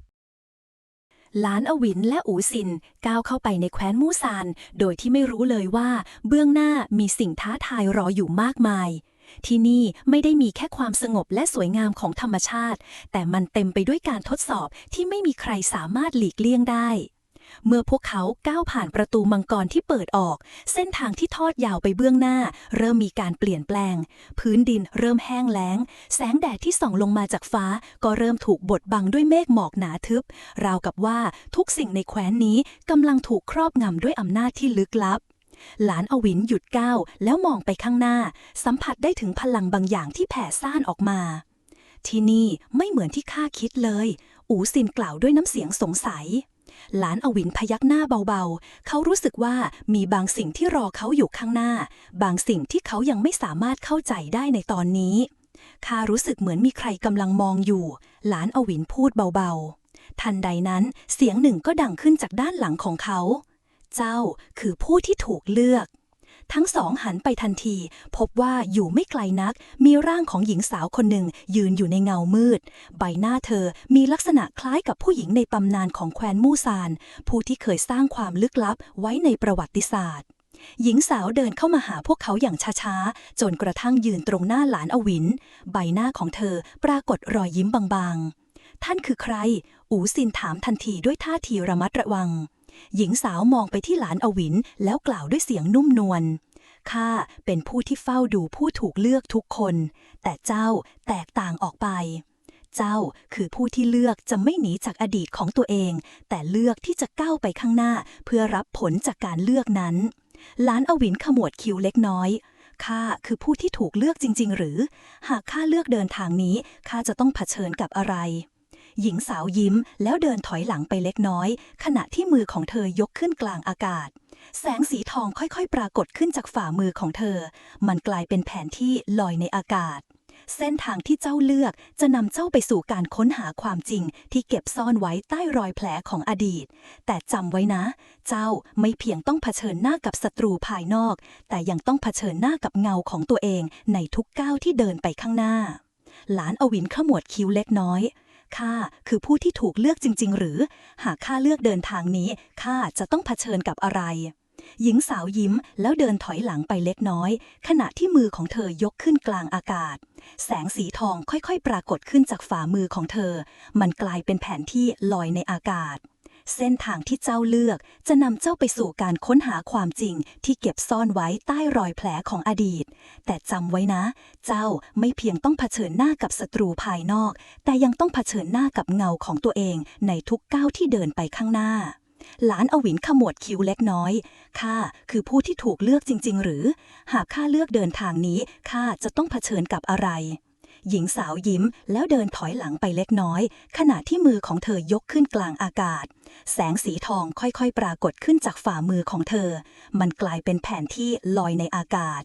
เส้นทางที่เจ้าเลือกจะนำเจ้าไปสู่การค้นหาความจริงที่เก็บซ่อนไว้ใต้รอยแผลของอดีตแต่จำไว้นะ เจ้าไม่เพียงต้องเผชิญหน้ากับศัตรูภายนอกแต่ยังต้องเผชิญหน้ากับเงาของตัวเองในทุกก้าวที่เดินไปข้างหน้าหลานอวินมองไปที่แผนที่นั้นมันเผยให้เห็นสถานที่ต่างๆที่เต็มไปด้วยเครื่องหมายลึกลับบางแห่งคือหุบเขาที่สั่นสะเทือนบางแห่งคือทะเลสาบที่ถูกล้อมรอบด้วยภูเขาไฟนี่คือตำแหน่งที่เจ้าต้องไปหากเจ้าต้องการค้นหาคำตอบที่แท้จริงหญิงสาวกล่าวหลานอวินยืนนิ่งพยายามทำความเข้าใจเกี่ยวกับเส้นทางที่ปรากฏในแผนที่นั้นข้าต้องไปที่นั่นหรือเขาถามหญิงสาวพยักหน้าหากเจ้าต้องการรู้สิ่งที่ซ่อนอยู่ในแคว้นมูซานเจ้าต้องไปที่หุบเขาคำทำนายที่ซึ่งจะตอบทุกคำถามที่เจ้ามีอูซินหันไปมองหลานอวินพร้อมถามแล้วข้าล่ะข้าจะต้องทำอย่างไรหญิงสาวหันไปมองอูซินเจ้าก็จะต้องเผชิญหน้ากับการทดสอบของตนเองเช่นกันคำทำนายไม่ได้บอกว่าแค่ผู้ถือหยาดหยกดาราที่จะต้องเลือกแต่ผู้ที่ร่วมเดินทางด้วยกันก็ต้องเผชิญการทดสอบเช่นเดียวกันหลานอวินพยักหน้าเบาๆเขาเริ่มเข้าใจแล้วว่าเส้นทางที่เขากำลังเดินอยู่นั้นไม่ใช่แค่การค้นหาคำตอบจากภายนอกแต่ยังต้องเผชิญหน้ากับสิ่งที่อยู่ในใจของเขาเองแล้วข้าจะเริ่มต้นจากที่ไหนเขาถามหญิงสาวมองแผนที่แล้วกล่าวเริ่มจากหุบเขาคำทำนายจากที่นั่นเจ้าจะได้คำตอบทุกสิ่งหลานอวินและอูซินมองไปยังเส้นทางที่ถูกบอกให้ไปพวกเขารู้ดีว่าการเดินทางนี้ไม่ง่ายแต่ก็พร้อมที่จะเดินต่อไปหุบเขาคำทำนายคือที่ที่พวกเขาต้องไปเผชิญหน้ากับคำทำนายที่ซ่อนอยู่และคำตอบที่พวกเขากำลังตามหาหลานอวินและอูซินเดินลงบันไดหินอย่างระมัดระวังพื้นที่รอบตัวเริ่มมืดลงเรื่อยๆกระแสพลังมืดที่แผ่จากใต้ดินทำให้ทุกสิ่งรอบข้างดูผิดธรรมชาติท่านหมายถึงอะไรโดยการทดสอบอูซินถามเสียงต่ำขณะคอยระวังภัยที่อาจเกิดขึ้นหลานอวินไม่ตอบทันทีเขามองไปที่บันไดหินที่ทอดยาวลงไปด้านล่างเราไม่สามารถหลีกเลี่ยงได้หลานอวินพูดเสียงเรียบหากเราไม่ผ่านสิ่งนี้เราจะไม่สามารถเข้าถึงคำตอบที่เราแสวงหาได้บันไดหินดำลื่นนั้นทอดยาวไปสู่ช่องทางที่เต็มไปด้วยอากาศเย็นจัดเสียงสะท้อนของฝีเท้าดังกลับมาในทางเดินที่ไม่มีสิ้นสุดเมื่อทั้งสองเดินลงมาจนถึงก้นหลุมใหญ่ปากทางด้านหน้าของพวกเขากลายเป็นห้องโถงขนาดมหึมาในห้องนั้นมีประตูกลางประดับด้วยสัญลักษณ์เก่าแก่และเต็มไปด้วยความมืดทันใดนั้นเสียงแหบห้าวของชายชราก็ดังขึ้นจากในมุมมืดเจ้าคือผู้มาใหม่ที่ต้องการผ่านประตูนี้เจ้าจะสามารถหักล้างคำสาปแห่งอดีตได้หรือไม่หลานอวินมองไปที่ประตูกลางซึ่งตอนนี้ราวกับมีพลังบางอย่างผลักดันเขาให้เดินไปข้างหน้าท่านคือผู้ทดสอบหรือหลานอวินถามเสียงหนักแน่นเสียงชายชราพลุบผ่านความมืดจนหลานอวินรู้สึกถึงความเก่าแก่ของมันข้าคือการทดสอบข้าคือคำสาปที่หลับไหลในปีก่อน เจ้าต้องผ่านการทดสอบทั้งกายและใจเพื่อที่เจ้าจะได้พบกับคำตอบในตัวเองชายชราในเงามืดเคลื่อนไหวราวกับมีแสงหิ่งห้อยในสายตาหากเจ้าผ่านการทดสอบเจ้าจะสามารถเปิดประตูแห่งความทรงจำและเรียนรู้ความจริงที่เจ้ามองหามานานแต่หากเจ้าผิดพลาดเจ้าย่อมตกลงสู่ความมืดแห่งการสูญเสียประตูตรงหน้าเริ่มมีแสงสะท้อนจากพลังมังกรที่หลานอวินเพิ่งรับรู้แสงทองและแสงมืดแผ่กระจายไปทั่วห้องบานประตูเริ่มเปิดเผยออกมาทีละนิดจำไว้ว่าการเลือกเส้นทางหมายถึงการยอมรับผลลัพธ์จากการตัดสินใจของตนเองชายชราหายไปในความมืดเมื่อประตูเปิดออกภาพของหลานอวินในวัยเด็กปรากฏขึ้นในเงาแต่ครั้งนี้ไม่ใช่เพียงแค่ภาพมันคือความจริงที่เขาเคยลืมไปในภาพนั้นเขาเห็นตัวเองเป็นเด็กชายที่ยืนอยู่ท่ามกลางสงครามดวงตาที่เต็มไปด้วยความเครียดแค้นและการสูญเสียในมือของเขาคือกระบี่ที่เปื้อนเลือดเขาก้าวไปข้างหน้าชะงักไปเมื่อมองเห็นใบหน้าของผู้คนที่เขาฆ่าและพวกเขากำลังยิ้มให้กับเขาหลานอวินกัดฟันแน่นฆ่าพวกเขาฆ่าทำลายชีวิตพวกเขา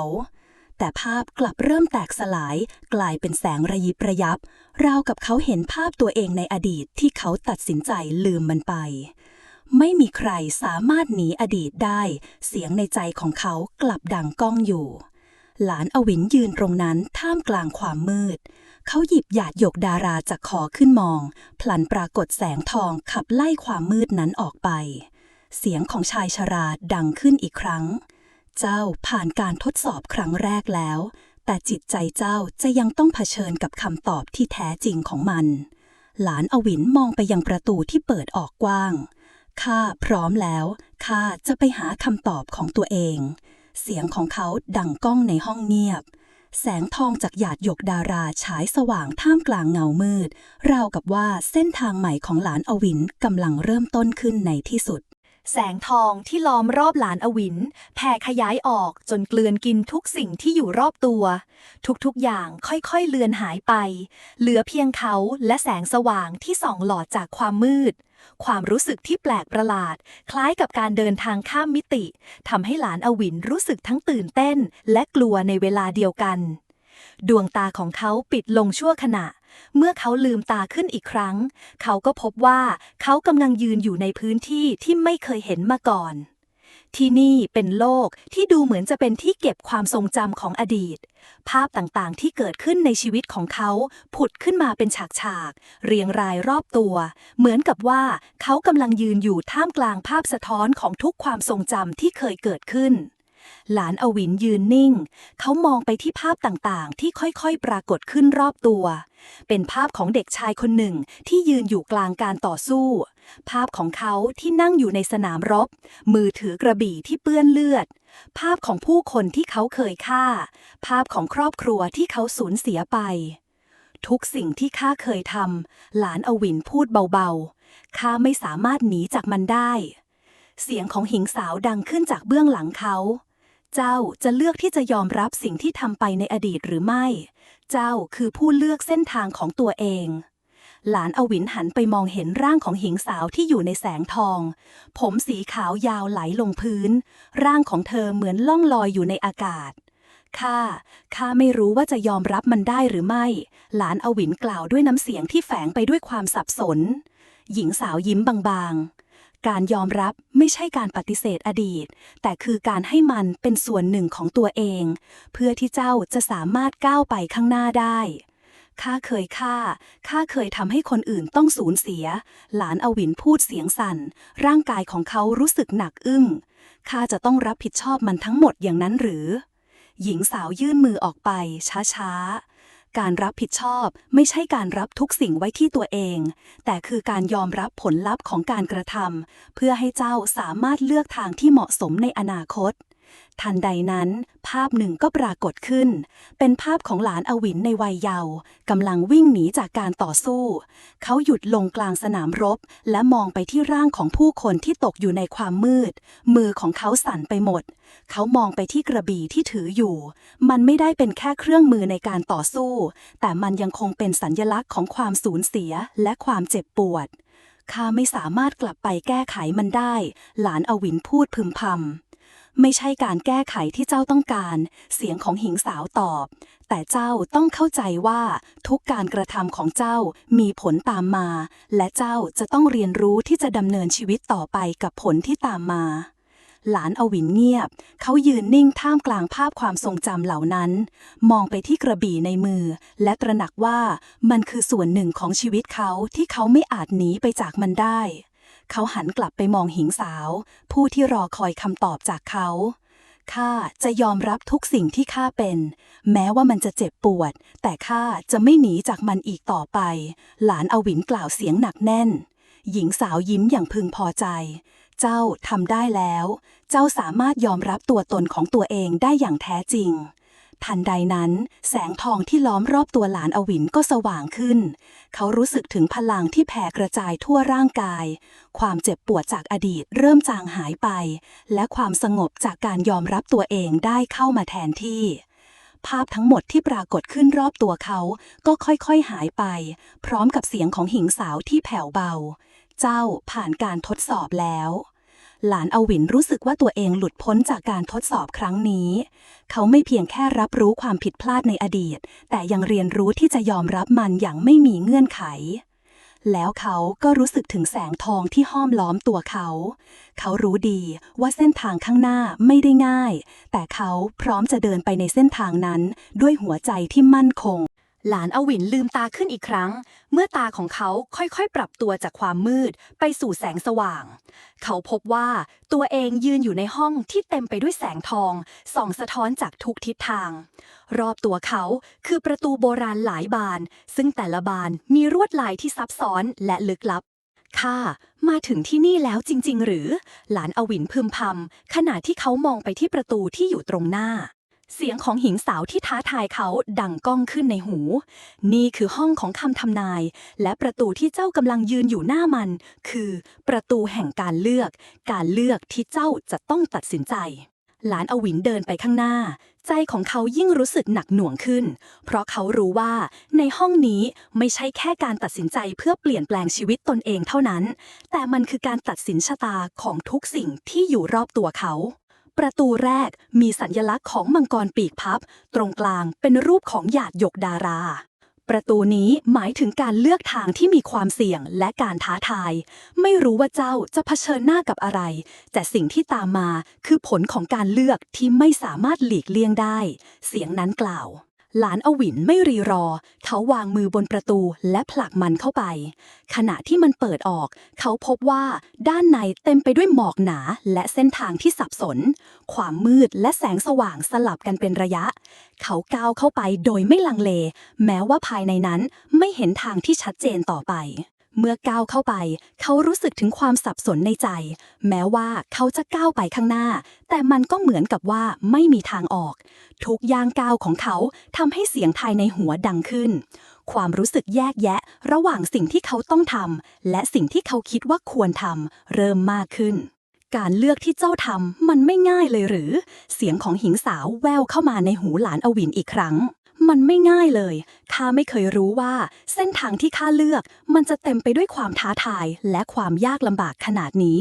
หลานอวินพูดขณะที่เขาเดินไปข้างหน้าภาพต่างๆในอดีตยังคงคอยหลอกหลอนเขาแสงทองจากหยาดหยกดาราค่อยๆลอยขึ้นจากฝ่ามือของเขามันส่องสว่างเหมือนกับเป็นแสงที่ชี้นำทางเดินของเขาทันใดนั้นประตูถัดไปก็เปิดออกภายในนั้นเต็มไปด้วยแสงสีทองและลวดลายโบราณที่ชวนให้หลานอวินรู้สึกถึงพลังบางอย่างที่เขาเคยสัมผัสมาแล้วประตูที่2มีสัญลักษณ์ของมังกร2ตัวพันกันเป็นเกลียวในมือของมังกรตัวหนึ่งถือกระบี่และอีกตัวหนึ่งถือดาบ ประตูนี้คือการทดสอบความเข้มแข็งของเจ้า ความพร้อมที่จะยอมรับความท้าทายที่ไม่ได้มีแค่การต่อสู้ภายนอกแต่ยังการต่อสู้ภายในที่จะตัดสินใจว่าความแข็งแกร่งของเจ้าจะนำไปสู่การปรับตัวที่แท้จริงได้หรือไม่หลานอวินมองไปที่ประตูที่เปิดออกก่อนจะก้าวผ่านเข้าไปทันทีที่เขาก้าวข้ามเส้นทางนั้นเขารู้สึกถึงแรงกระแทกของพลังบางอย่างที่พุ่งเข้ามาเหมือนการทดสอบทางกายภาพเจ้าไม่สามารถต่อสู้กับสิ่งนี้เพียงลำพังเสียงของหญิงสาวดังขึ้นเจ้าไม่สามารถหลีกหนีจากการตัดสินใจได้เจ้าเลือกจะเผชิญหน้ากับมันและเจ้าจะต้องเรียนรู้ที่จะควบคุมสิ่งนี้หลานอวินรู้สึกถึงพลังในร่างกายของเขาที่ลุกโชนแต่เขากลับรู้สึกว่าเขามีความพร้อมที่จะรับมือกับมันเขาไม่ต้องการหลบหนีอีกต่อไปแล้วเขาต้องการที่จะรู้จักตัวตนที่แท้จริงของเขามือของเขายกขึ้นสูงขณะที่พลังจากหยาดหยกดาราพุ่งออกไปล้อมรอบร่างกายของเขาเสมือนกับเกราะที่ช่วยให้เขาเผชิญหน้ากับการทดสอบนี้เขาก้าวไปข้างหน้าโดยไม่หวั่นเกรงแม้จะมีความมืดและพลังที่พยายามขัดขวางเมื่อพลังทั้งหมดจากหยาดหยกดาราพุ่งออกไปกลุ่มเมฆมืดก็ถูกเปิดออกมีแสงสว่างจากที่ไกลๆที่ลอยอยู่ท่ามกลางหุบเขาแห่งคำทำนายพลังจากหยาดหยกดาราทะลุผ่านความมืดตรงหน้าทำให้สิ่งต่างๆรอบตัวเขาหายไปและเขาก็พบกับแสงสว่างที่นำทางให้เขาเดินต่อไปข้าไม่กลัวแล้วข้าจะไม่หนีจากคำทำนายนี้หลานอวินพูดกับตัวเองก่อนที่จะก้าวออกไปแสงทองที่ปรากฏจากหยาดหยกดาราค่อยๆจางหายไปในอากาศทิ้งไว้เพียงความมืดที่เต็มไปด้วยความสงบหลานอวิงยืนอยู่ในห้องที่ปรากฏขึ้นเหมือนกับห้องทดลองขนาดใหญ่รอบๆตัวเขาภายในนั้นมีอุปกรณ์โบราณหลายชิ้นแต่สิ่งที่เด่นชัดที่สุดคือประตูใหญ่ที่ตั้งอยู่ตรงกลางห้อง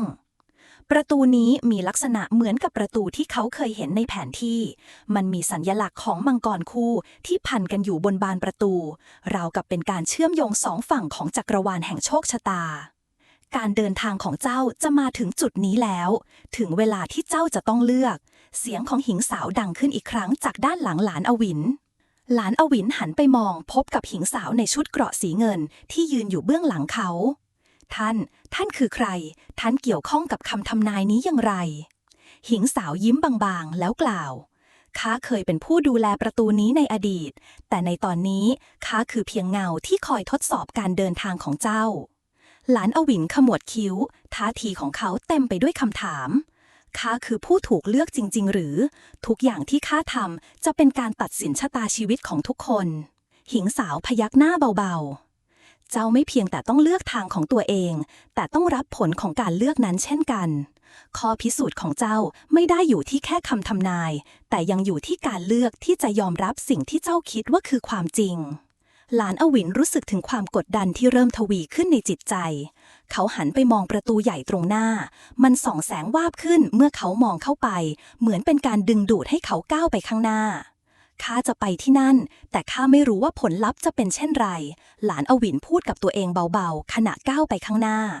ทันใดนั้นประตูเริ่มเปิดออกอย่างช้าๆเสียงกรอบประตูเอื้อมถึงหูหลานอวินเสียงนั้นไม่ใช่แค่เสียงของประตูที่เคลื่อนไหวแต่มันเหมือนกับเสียงการเปิดโลกใบใหม่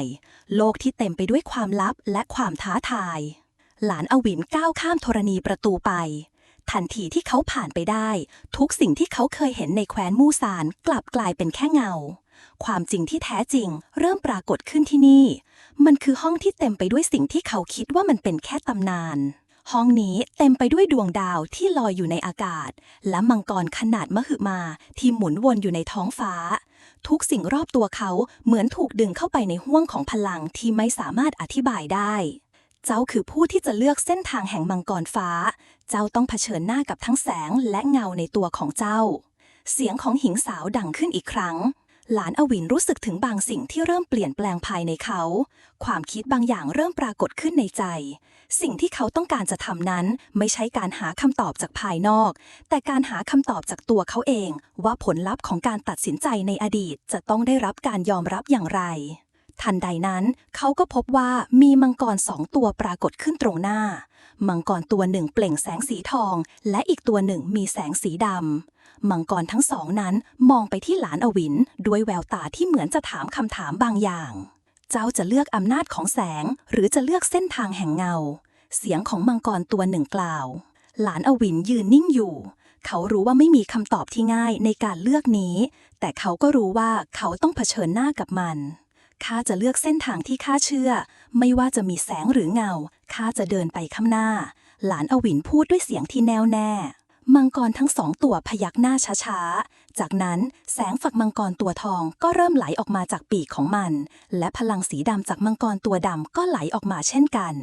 พลังเหล่านี้มารวมกันตรงหน้าหลานอวิน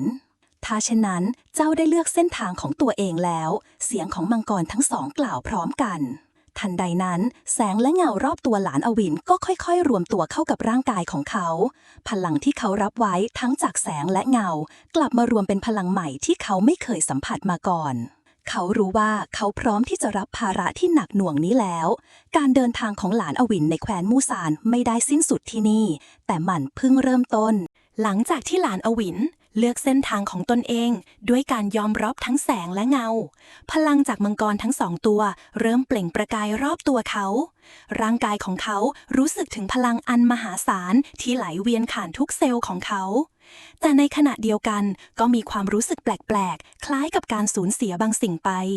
การเลือกเส้นทางของเขาคือการยอมรับว่าทั้ง2พลังทั้งแสงและเงาล้วนมีบทบาทในตัวเขาข้าจะต้องใช้พลังนี้อย่างไรหลานอวินถามตัวเองเสียงเบาเมื่อพลังจากทั้งแสงและเงารวมตัวกันเขาสัมผัสได้ถึงความสมดุลที่เริ่มค่อยๆเกิดขึ้นภายในตัวเขามันไม่ใช่แค่พลังที่มาจากภายนอกแต่มันคือการเข้าใจตัวเองในเชิงลึกว่าทุกการตัดสินใจของเขาในอดีตและปัจจุบันจะส่งผลต่ออนาคตของทุกสิ่งในขณะที่เขายืนอยู่ท่ามกลางแสงและเงาที่หลอมรวมกันเสียงของหญิงสาวจากคำทำนายดังขึ้นในหูเขาอีกครั้งเจ้าก้าวมาถึงจุดที่สำคัญที่สุดของการเดินทางแล้ว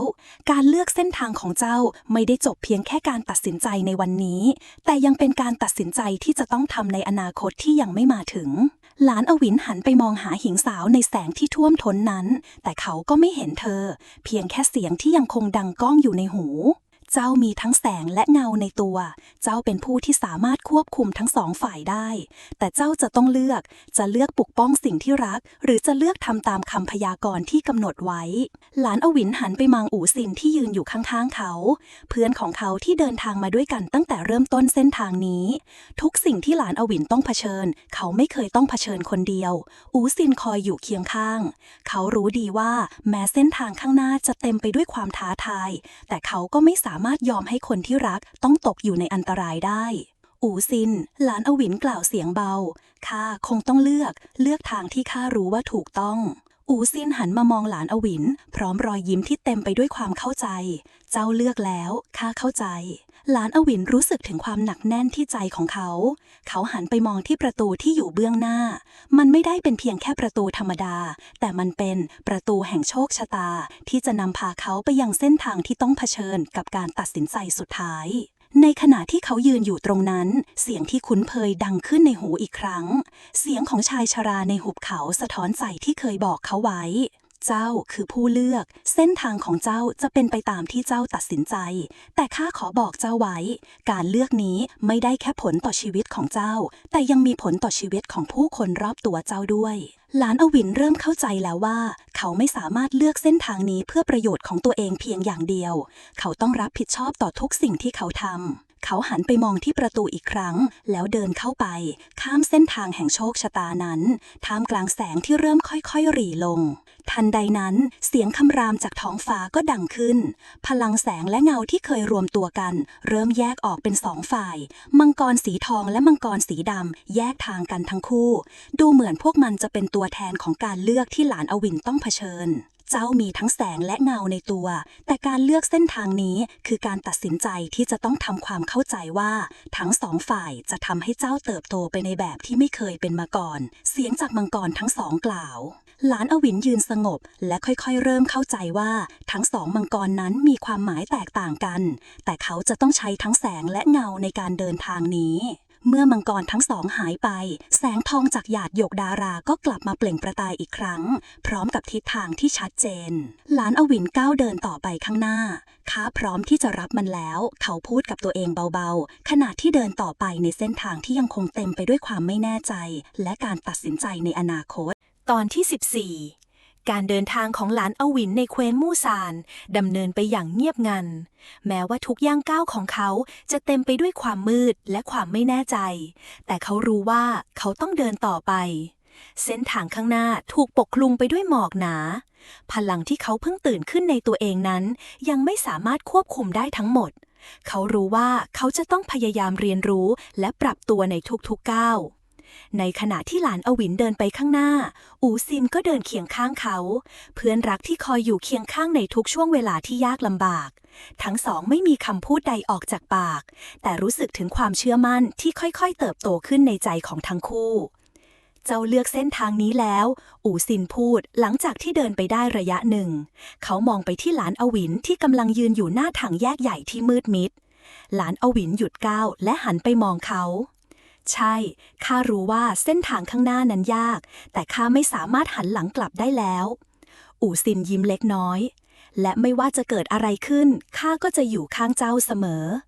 หลานอวินยิ้มบางๆรู้สึกถึงความอบอุ่นจากการสนับสนุนของเพื่อนคนนี้แม้ว่าทุกอย่างจะดูเหมือนจะยากลำบากแต่ความมุ่งมั่นในใจของเขากลับแข็งแกร่งขึ้นเรื่อยๆ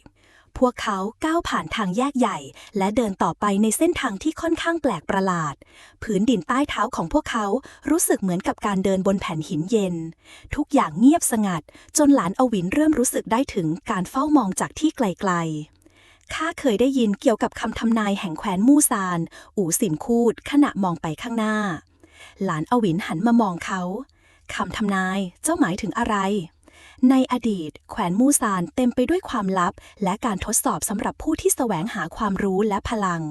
มีการพูดถึงประตูที่สามารถเปิดเผยความลับสุดยอดของจักรวาลแต่ผู้ที่ผ่านประตูเหล่านั้นจะต้องพร้อมรับผลลัพธ์ที่ไม่สามารถย้อนกลับได้อูซินเล่าด้วยน้ำเสียงต่ำหลานอวินพยักหน้า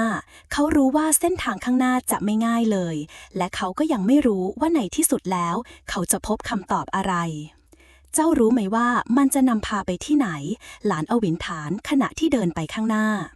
อูซินถอนหายใจไม่มีใครรู้หรอกแม้แต่ในตำนานเองก็ยังบอกไม่ได้ว่าเส้นทางสุดท้ายของแคว้นมูซานนั้นจะพาไปที่ไหนแต่มันมีบางสิ่งที่ผู้คนในแคว้นนี้เชื่อว่าเมื่อมีผู้ผ่านประตูไปได้สิ่งที่ได้รับจะเป็นการเปลี่ยนแปลงทั้งตัวของคนนั้นและโลกทั้งใบหลานอวินหยุดเดินเขารู้สึกถึงน้ำหนักของคำพูดเหล่านั้นที่ทวีความหมายขึ้นในใจเขาข้ารู้ว่าการเดินทางนี้ไม่ง่ายแต่ข้าจะไม่หันหลังกลับข้าต้องการคำตอบที่ข้าค้นหามานานหลานอวินกล่าวด้วยน้ำเสียงที่หนักแน่นทันใดนั้นเสียงคำรามจากฟากฟ้าดังขึ้นเบาๆกลุ่มเมฆที่มืดมิดเริ่มรวมตัวขึ้นเหนือหัวพวกเขาพร้อมกับลมที่พัดแรงขึ้นเหมือนกับว่ามีบางสิ่งกำลังจะเกิดขึ้นมันเริ่มแล้วอูสินคูดขณะยืนพร้อมกับดาบในมือหลานอวินยืดตัวและยกมือขึ้นสูงพลังจากหยาดหยกดาราค่อยๆเปล่งแสงอีกครั้งแสงสีทองที่เคยเกิดขึ้นในตัวเขากลับมาส่องสว่างท่ามกลางความมืดร่างของเขาเริ่มมีออร่าเข้มข้นราวกับเตรียมพร้อมที่จะเผชิญหน้ากับสิ่งที่รออยู่ข้าไม่สามารถรู้ทุกสิ่งได้ในตอนนี้แต่ข้าจะรับทุกผลลัพธ์ที่เกิดขึ้นหลานอวินกล่าวเสียงแข็งก่อนจะเดินไปข้างหน้าทันใดนั้นเสียงของหญิงสาวจากหุบเขาสะท้อนใจก็ดังขึ้นในหูหลานอวินเจ้าจะต้องเลือกเส้นทางนี้อย่างมั่นคงเจ้ามีทั้งแสงและเงาในตัวซึ่งจะเป็นการทดสอบใหญ่ที่สุดในการเดินทางของเจ้ามูซานแต่เจ้าจะผ่านมันไปได้หรือไม่คำตอบอยู่ที่การเลือกของเจ้าหลานอวินเดินต่อไปขณะที่ท้องฟ้ากระเพื่อมและปรากฏเมฆหมอกหนาที่เคลื่อนตัวลงมาเหมือนจะกลืนทุกสิ่งไว้ความรู้สึกถึงพลังที่ยิ่งใหญ่กำลังรอเขาอยู่ในที่ไกลๆหลังจากที่หลานอวินก้าวเข้าไปในประตูแห่งโชคชะตาเสียงคำรามของท้องฟ้าดังขึ้นอีกครั้งและในขณะเดียวกันพื้นดินเริ่มสั่นสะเทือนเหมือนกับว่าโลกทั้งใบกำลังเปลี่ยนแปลงไปอย่างที่เขาไม่เคยคาดคิดเส้นทางที่เขาเคยเดินผ่านมาตอนนี้เต็มไปด้วยแสงและเงาจนเขาไม่สามารถมองเห็นอนาคตที่ชัดเจน หลานอวินยืนนิ่งสักครู่พยายามรวบรวมสติควบคุมพลังที่ไหลเวียนในร่างกายจากหยาดหยกดารา เขารู้สึกได้ถึงพลังที่สั่นสะเทือนในใจเขา สิ่งที่เขากำลังเผชิญอยู่ตอนนี้ไม่ใช่แค่การเดินทางทางกายภาพแต่เป็นการเดินทางทางจิตใจที่เต็มไปด้วยการทดสอบถูกย่างก้าวเจ้าพร้อมหรือยังเสียงของหญิงสาวดังขึ้นในหูหลานอวินเหมือนกับการท้าทายหลานอวินหันไปมองหาต้นเสียงแต่ก็ไม่เห็นใครเขารู้ดีว่านี่คือการทดสอบที่ไม่มีรูปธรรมข้าพร้อมแล้วเขาตอบเสียงหนักแน่นถึงแม้ในใจเขายังเต็มไปด้วยความสงสัย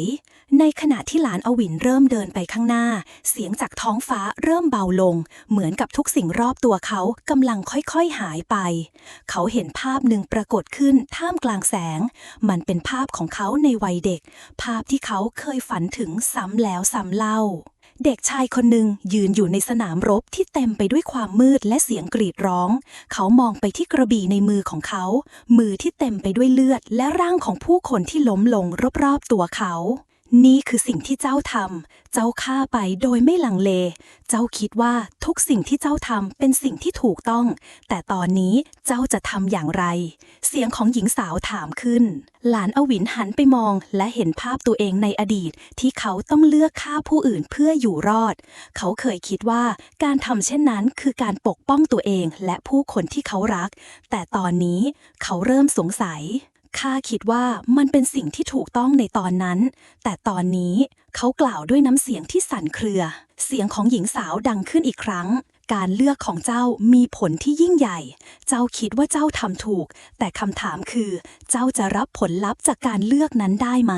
หลานอวินยืนมองภาพนั้นอย่างเงียบๆเขารู้ว่าเขาต้องเผชิญหน้ากับอดีตของตัวเองและยอมรับผลของการกระทำที่เกิดขึ้นแม้ว่ามันจะทำให้เขารู้สึกเจ็บปวดทันใดนั้นภาพในหัวของเขาก็เริ่มเปลี่ยนไป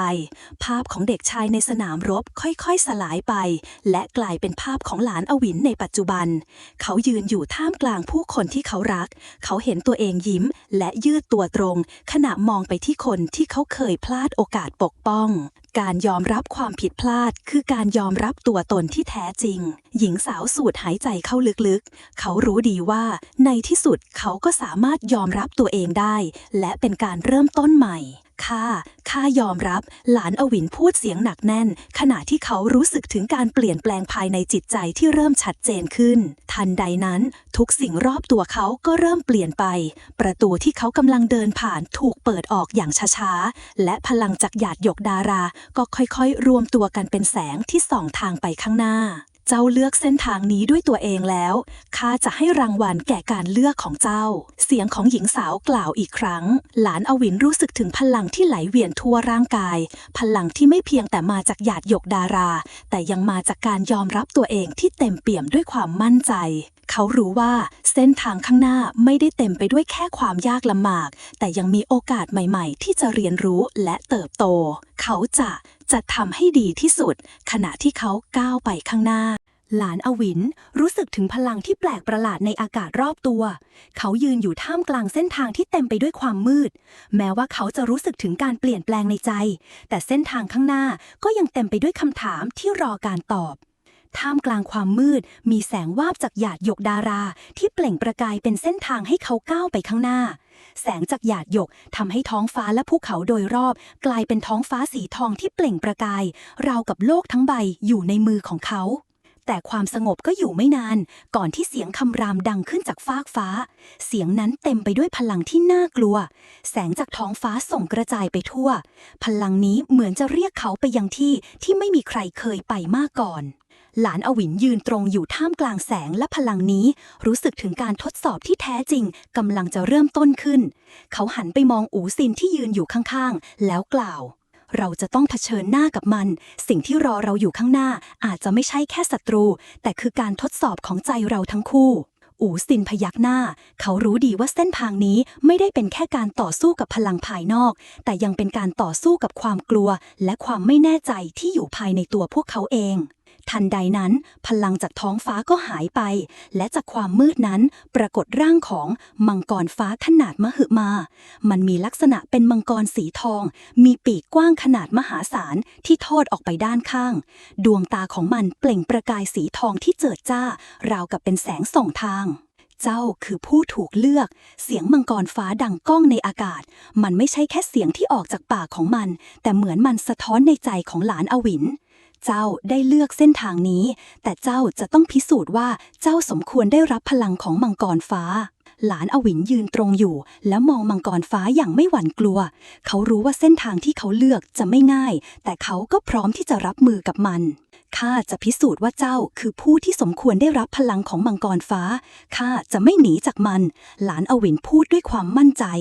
มังกรฟ้าเหินขึ้นไปในอากาศวงแหวนทองคำหลายวงลอยวนรอบตัวมันเสียงคำรามของมันดังก้องไปทั่วโลกเจ้าไม่เพียงต้องพิสูจน์ความแข็งแกร่งในร่างกายแต่เจ้าต้องพิสูจน์ความเข้มแข็งในใจของเจ้าด้วยมังกรฟ้ากล่าวทันใดนั้นเส้นทางที่หลานอวินและอู่ซินเดินมาตั้งแต่ต้นก็เริ่มแยกออกเป็นสองทางเส้นทางหนึ่งเต็มไปด้วยแสงสว่างและความหวังส่วนอีกเส้นทางกลับมืดมิดและเต็มไปด้วยความเงียบสงัดหลานอวินและอู่ซินมองไปที่ทั้งสองทางและเข้าใจทันทีว่ามันคือการเลือกข้าไม่กลัวทางที่มืดมิดหลานอวินกล่าวในใจเขารู้ว่าเส้นทางที่มืดจะเป็นการทดสอบที่แท้จริงของเขาเขาจะต้องเผชิญหน้ากับความกลัวและความไม่มั่นคงในใจของเขาอู่ซินหันมามองหลานอวินขณะที่เขายกดาบขึ้นพร้อมกับเตรียมตัวเดินไปข้างหน้าข้าจะเดินเคียงข้างเจ้าเสมอหลานอวินพยักหน้ารู้ว่าเส้นทางข้างหน้าไม่ใช่แค่การต่อสู้ภายนอกแต่เป็นการเดินทางที่ต้องเผชิญหน้ากับสิ่งที่อยู่ภายในตัวเขาทั้งสองก้าวเดินไปข้างหน้าอย่างมั่นคงในขณะที่มังกรฟ้าส่งเสียงคำรามจากท้องฟ้าเส้นทางข้างหน้ากำลังรอการพิสูจน์ความแข็งแกร่งของพวกเขาหลานอวินและอู่ซินเดินผ่านเส้นทางที่มืดมิดสายลมเย็นพัดผ่านราวกับพยายามลบล้างทุกสิ่งที่พวกเขาผ่านมาเส้นทางที่เต็มไปด้วยความเงียบสงัดไม่เหมือนที่พวกเขาคุ้นเคยความมืดรอบตัวไม่เพียงแค่ทำให้หลานอวินไม่สามารถมองเห็นอนาคตข้างหน้าแต่ยังทำให้เขารู้สึกถึงความกลัวที่ถูกซ่อนไว้ในใจหลานอวินก้าวไปข้างหน้าอย่างมั่นคงแต่ทว่าภายในจิตใจของเขากลับเต็มไปด้วยความสงสัยเขาหันไปมองอู่ซินที่เดินเคียงข้างเจ้าคิดว่าเราเลือกเส้นทางถูกแล้วหรือหลานอวินถามเสียงต่ำอู่ซินหันมามองหลานอวินดวงตาของเขาสงบนิ่ง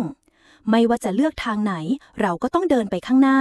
ความกลัวไม่ได้ทำให้เราหลีกเลี่ยงความจริงได้คำพูดของอู่ซินทำให้หลานอวินรู้สึกมั่นใจขึ้นแม้ว่าตอนนี้เขาจะไม่สามารถมองเห็นเส้นทางข้างหน้าได้อย่างชัดเจนแต่เขาก็รู้ว่าเขาต้องทำการเลือกและต้องรับผลของการเลือกนั้นไม่ว่าจะเป็นอย่างไรทันใดนั้นเสียงคำรามจากมังกรฟ้าดังขึ้นอีกครั้งเสียงนั้นเหมือนจะมาจากทุกทิศทางราวกับมันกำลังท้าทายพวกเขาหลานอวินหยุดก้าวและหันไปมองอู่ซินข้ารู้สึกเหมือนกำลังถูกทดสอบไม่ใช่แค่จากศัตรูภายนอกแต่ยังจากความกลัวในใจของข้าเองอูซินพยักหน้าขณะที่เขาเช็ดเหงื่อที่ผุดขึ้นจากหน้าผากทุกคนต้องเผชิญหน้ากับความกลัวในตัวเองและเจ้ากำลังเผชิญหน้ากับมันอย่างกล้าหาญหลานอวินสูดลมหายใจเข้าลึกๆก่อนจะหันไปมองเส้นทางมืดที่ทอดยาวข้างหน้าเส้นทางนั้นเหมือนจะไม่มีที่สิ้นสุดแต่เขาก็รู้ว่าเขาไม่สามารถยืนที่นี่ได้ข้าต้องเดินไปข้างหน้าข้าต้องเผชิญกับความกลัวและความไม่มั่นคงในใจข้าจะไม่หลีกเลี่ยงมันหลานอวินกล่าวด้วยความมั่นใจขณะที่ทั้งสองเดินต่อไปเสียงคำรามจากมังกรฟ้าเริ่มดังก้องขึ้นอีกครั้งครั้งนี้เสียงนั้นไม่ได้ทำให้หลานอวินกลัวแต่กลับทำให้เขามีความมั่นใจมากขึ้นทันใดนั้นภาพหนึ่งปรากฏขึ้นในอากาศมันคือภาพของหลานอวินในวัยเด็กเด็กชายที่ยืนอยู่กลางสนามรบมือถือกระบี่ที่เปื้อนเลือดดวงตาของเขาเต็มไปด้วยความเจ็บปวดและการสูญเสียหลานอวินมองไปที่ภาพนั้นเขารู้ว่าเป็นการทดสอบจากมังกรฟ้าการทดสอบที่จะทำให้เขาเผชิญหน้ากับสิ่งที่เขาเคยหลบเลี่ยงตลอดชีวิตข้าเคยฆ่าหลานอวินพึมพำเสียงจากหญิงสาวดังขึ้นในหูเขาการยอมรับความผิดพลาดไม่ใช่การแก้ไขมันแต่เป็นการยอมรับว่ามันเป็นส่วนหนึ่งของชีวิตและมันจะไม่ควบคุมชีวิตของเจ้าอีกต่อไปหลานอวินยืนสงบในขณะที่ภาพจากอดีตค่อยๆเลือนหายไปเขารู้สึกถึงความหนักหน่วงในจิตใจที่ค่อยๆเบาบางลง ภาพของเขาในวัยเด็กที่เต็มไปด้วยความเจ็บปวดค่อยๆหายไปและในที่สุดเขาได้ยินเสียงมังกรฟ้าดังขึ้นอีกครั้งเจ้าผ่านการทดสอบแล้วแต่เจ้าจะต้องเผชิญหน้ากับการเลือกที่แท้จริงในอนาคตเมื่อทุกการกระทำของเจ้าเป็นการตัดสินชะตาชีวิตของคนรอบข้างหลานอวินรู้สึกถึงการเปลี่ยนแปลงในตัวเองความรู้สึกที่ไม่เคยมีมาก่อนเริ่มเกิดขึ้นในใจของเขาไม่เพียงแค่ยอมรับอดีตแต่ยังเริ่มเข้าใจถึงความสำคัญของการเลือกที่จะเดินไปข้างหน้าทั้งสองเดินไปอีกไม่นานพวกเขาก็พบกับประตูใหญ่ที่ตั้งอยู่ในที่มืดสนิทภายในประตูมีแสงสว่างที่สะท้อนออกมาราวกับมันเป็นทางเลือกสุดท้ายในการเดินทางของหลานอวินถึงเวลาแล้วหลานอวินพูดกับตัวเองขณะที่เขาก้าวไปข้างหน้าหลานอวินยืนนิ่งอยู่ท่ามกลางแสงทองที่ส่องมาจากประตูใหญ่ที่เปิดออกภายในประตูนั้นมีบางสิ่งที่แวววาวอย่างลึกลับราวกับว่ามันเป็นทางเลือกสุดท้ายที่เขาจะต้องตัดสินใจเสียงคำรามจากมังกรฟ้ายังคงดังก้องอยู่ในหูเขาราวกับการทดสอบที่ยิ่งใหญ่ที่สุดกำลังรอเขาอยู่อูซินยืนอยู่ข้างๆหลานอวินขณะมองไปที่ประตูใหญ่ที่เต็มไปด้วยแสงเจ้ารู้หรือไม่ว่าภายในนั้นคืออะไรอูซินถามเสียงเบาหลานอวินมองไปที่ประตูไม่สามารถตอบคำถามนั้นได้เขารู้แค่เพียงว่าเส้นทางนี้จะเป็นการตัดสินใจครั้งสุดท้ายของเขาหยุดหายใจและก้าวไปข้างหน้าข้ารู้ว่าไม่ว่าจะเกิดอะไรขึ้นข้าต้องเดินทางนี้ไปให้ถึงหลานอวินกล่าวเบาๆแต่เสียงของเขากลับหนักแน่นเมื่อเขาก้าวผ่านธรณีประตูเสียงที่ดังก้องเริ่มเบาลงและทุกอย่างรอบตัวเขาก็กลายเป็นความเงียบท่ามกลางแสงสว่างอันเจิดจ้าของห้องนั้นภายในมีมังกรสีทองตัวใหญ่ที่โฉบอยู่กลางอากาศแสงจากมันเปล่งประกายเหมือนกับว่ามันคือจุดหมายสุดท้ายของการเดินทางนี้เจ้าคือผู้ที่เลือกเส้นทางนี้หรือเสียงมังกรทองคำถามหลานอวินมันไม่ได้พูดออกจากปากแต่มันเหมือนจะสะท้อนในใจของเขาหลานอวินยืนนิ่งขณะมองไปที่มังกรทองที่ลอยอยู่เบื้องหน้าเขารู้ว่าเขาได้เลือกเส้นทางที่ไม่สามารถย้อนกลับได้และตอนนี้เขาก็ต้องเผชิญหน้ากับสิ่งที่รออยู่ใช่ข้าคือผู้เลือกเส้นทางนี้หลานอวินตอบเสียงหนักแน่นมังกรทองนั้นยิ้มอย่างลึกลับก่อนจะพูดต่อไปแล้วเจ้าพร้อมที่จะเผชิญหน้ากับการตัดสินใจที่อาจเปลี่ยนแปลงทุกสิ่งในโลกใบนี้หรือไม่การเลือกเส้นทางนี้ไม่ใช่แค่การเดินไปข้างหน้าแต่ยังหมายถึงการรับผลลัพธ์ที่จะมาถึงไม่ว่าจะดีหรือร้ายหลานอวินคิดไปครู่หนึ่งเขารู้ดีว่าเส้นทางนี้ไม่ใช่เรื่องง่ายและเขาไม่สามารถคาดเดาผลลัพธ์ที่มันจะนำมาสู่ได้แต่มันก็ไม่ใช่เรื่องที่เขาจะหนีไปได้ข้าไม่กลัวการตัดสินใจข้ารับมันได้หลานอวินพูดด้วยความมั่นใจมังกรทองพยักหน้าอย่างพอใจก่อนที่มันลอยลงมาที่พื้นร่างของมันเต็มไปด้วยแสงที่อบอุ่นแล้วร่างกายของมันค่อยๆปรากฏขึ้นใกล้หลานอวินมากขึ้นดีเจ้าสมควรได้รับการเลือกนี้จากนี้ไปเส้นทางที่เจ้าจะต้องเดินไปข้างหน้าจะไม่ง่ายแต่เจ้าจะต้องใช้พลังจากภายในตัวเองในการตัดสินใจในทุกการเคลื่อนไหวมังกรทองกล่าวแสงจากหยาดหยกดาราทะยานออกจากร่างของหลานอวินอีกครั้งหนึ่งร่างกายของเขารู้สึกถึงพลังที่เต็มไปด้วยความมั่นคงและการเปลี่ยนแปลงเขารู้สึกเหมือนกับว่าตัวเองได้ก้าวเข้าสู่โลกใหม่ที่เต็มไปด้วยการทดสอบที่ไม่คาดคิดข้าเข้าใจแล้วหลานอวินตอบเสียงหนักแน่นขณะที่แสงจากหยาดหยกดารายังคงล้อมรอบตัวเขากำลังพร้อมที่จะรับภาระที่เกิดจากการเลือกเส้นทางนี้มังกรทองกระพือปีกกว้างก่อนที่จะพูดออกมาอีกครั้งเจ้าจะต้องเดินไปข้างหน้าและเผชิญหน้ากับการทดสอบที่ยิ่งใหญ่ที่สุดการพิสูจน์ตัวตนของเจ้าผ่านการกระทำและคำตัดสินของเจ้าที่จะเปลี่ยนแปลงชีวิตของคนรอบข้างหลานอวินพยักหน้าและมองไปที่มังกรทองเขารู้ว่าเขาไม่สามารถหันหลังกลับได้และเขาจะต้องใช้ทุกพลังที่มีในการเดินทางครั้งนี้ข้าจะไม่ล้มเลิกข้าจะเดินต่อไปหลานอวินพูดอย่างมั่นคงทันใดนั้นประตูที่เขาก้าวเข้ามาก็เริ่มปิดลงแต่แสงจากหยาดหยกดารายังคงอยู่กับเขารู้ว่าเส้นทางข้างหน้าเต็มไปด้วยความท้าทายและการตัดสินใจที่ยากลำบากแต่เขาพร้อมที่จะเผชิญหน้ากับมันและเติบโตขึ้นในเส้นทางนี้ เมื่อประตูมังกรทองปิดลงและแสงจากหยาดหยกดารายังคงไหลเวียนในร่างกายของหลานอวินเขารู้สึกถึงการเปลี่ยนแปลงบางอย่างในตัวเองพลังที่เกิดขึ้นจากการเลือกเส้นทางนี้กำลังเติบโตภายในจิตใจของเขาการเดินทางที่ไม่เพียงแต่ทดสอบร่างกายแต่ยังทดสอบจิตใจของเขากำลังจะเริ่มต้นขึ้นเจ้าทำได้ดีมากเสียงของมังกรทองดังขึ้นจากท้องฟ้าเสียงนั้นแผ่วเบาแต่หลานอวินสามารถรับรู้ได้ในใจแต่สิ่งที่เจ้าจะต้องเผชิญหลังจากนี้จะไม่ง่ายเหมือนที่เจ้าคิดหลานอวินยืนนิ่งรู้สึกถึงแรงกดดันที่เริ่มสะสมอยู่ในจิตใจเขาหันไปมองเส้นทางที่เปิดออกจากประตูมังกรทองด้านหน้าเต็มไปด้วยหมอกหนาและความมืดสายลมเย็นพัดผ่านแม้แต่แสงจากหยาดหยกดาราก็ถูกบดบังจนเหลือเพียงความเงียบสงัดข้ารู้ว่าเส้นทางนี้จะไม่ง่ายแต่ข้าจะไม่หนีจากมันหลานอวินพูดเสียงหนักแน่นเขารู้ว่าเส้นทางข้างหน้าจะไม่เป็นไปตามที่เขาคาดหวังแต่เขาก็พร้อมที่จะรับมือกับสิ่งที่จะเกิดขึ้นเขาก้าวไปข้างหน้าเสียงฝีเท้าของเขาดังก้องไปทั่วห้องที่เต็มไปด้วยหมอกเมื่อเดินไปสักระยะหนึ่งหลานอวินก็เริ่มเห็นเงาร่างหนึ่งปรากฏขึ้นในหมอกนั้นเงาร่างนั้นค่อยๆชัดเจนขึ้นเป็นภาพของชายคนหนึ่งชายที่เขาคุ้นเคยดีในความทรงจำของเขามันคือผู้เป็นบิดาของเขาผู้ที่เสียชีวิตในเหตุการณ์ที่เขาไม่อาจลืมได้พ่อหลานอวินพูดเบาๆสายตาของเขาจับจ้องไปที่ภาพนั้นเขารู้สึกถึงความเจ็บปวดที่ลึกซึ้งในใจภาพของบิดาขยับเข้ามาใกล้หยุดอยู่ตรงหน้าเขาดวงตาของบิดามีแววเศร้าและเสียใจเจ้าทำได้ดีแล้วเสียงของบิดาเอ่ยออกมาแต่ไม่ใช่คำพูดที่หลานอวินคาดหวังแต่เจ้าได้เลือกเส้นทางที่ต้องเผชิญกับการเสียสละและมันจะต้องเจ็บปวดหลานอวินยืนเงียบไม่ตอบคำพูดนั้นเขารู้ว่าเส้นทางที่เขาเลือกไม่ได้เต็มไปด้วยแค่การค้นหาคำตอบจากภายนอกแต่ยังต้องเผชิญกับการเสียสละและการเสียสละความรักที่แท้จริงข้าไม่เคยอยากให้ท่านจากไป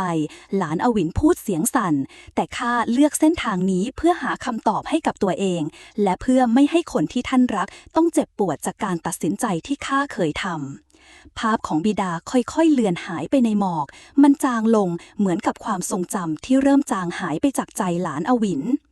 การยอมรับความเจ็บปวดในอดีตจะทำให้เจ้าเติบโต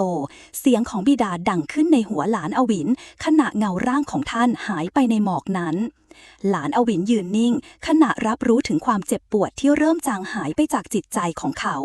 เขารู้ว่าเขาได้ทำการเลือกที่ยากลำบากและต้องเผชิญกับการทดสอบทั้งภายนอกและภายในทันใดนั้นเสียงคำรามจากท้องฟ้าก็ดังขึ้นอีกครั้งมังกรทองปรากฏขึ้นจากหมอกมันบินวนรอบตัวหลานอวินเสียงจากมังกรฟ้าดังก้องไปทั่วห้องเจ้าผ่านการทดสอบของอดีตแล้วแต่เจ้าจะต้องเผชิญกับการเลือกในอนาคตที่จะตามมาหลานอวินรู้สึกถึงพลังจากมังกรทองที่ล้อมรอบตัวเขาเส้นทางที่เขาต้องเดินไม่ใช่แค่การทดสอบพลังภายนอกแต่เป็นการทดสอบการยอมรับตัวเองและความผิดพลาดในอดีตข้าจะไม่ยอมให้มันมาควบคุมชีวิตข้าอีกต่อไป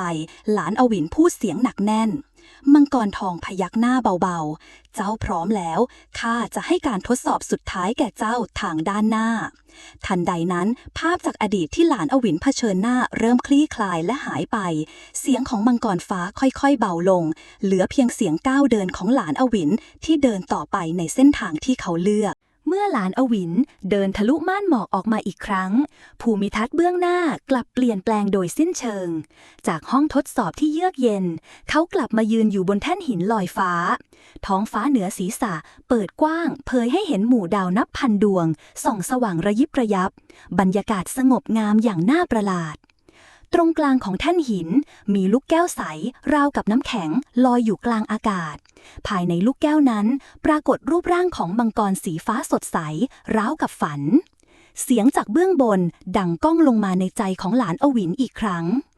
นี่คือจิตวิญญาณมังกรฟ้าสัญลักษณ์ของผู้ที่ฝ่าฟันทั้งอดีตและความกลัวของตนเองได้สำเร็จ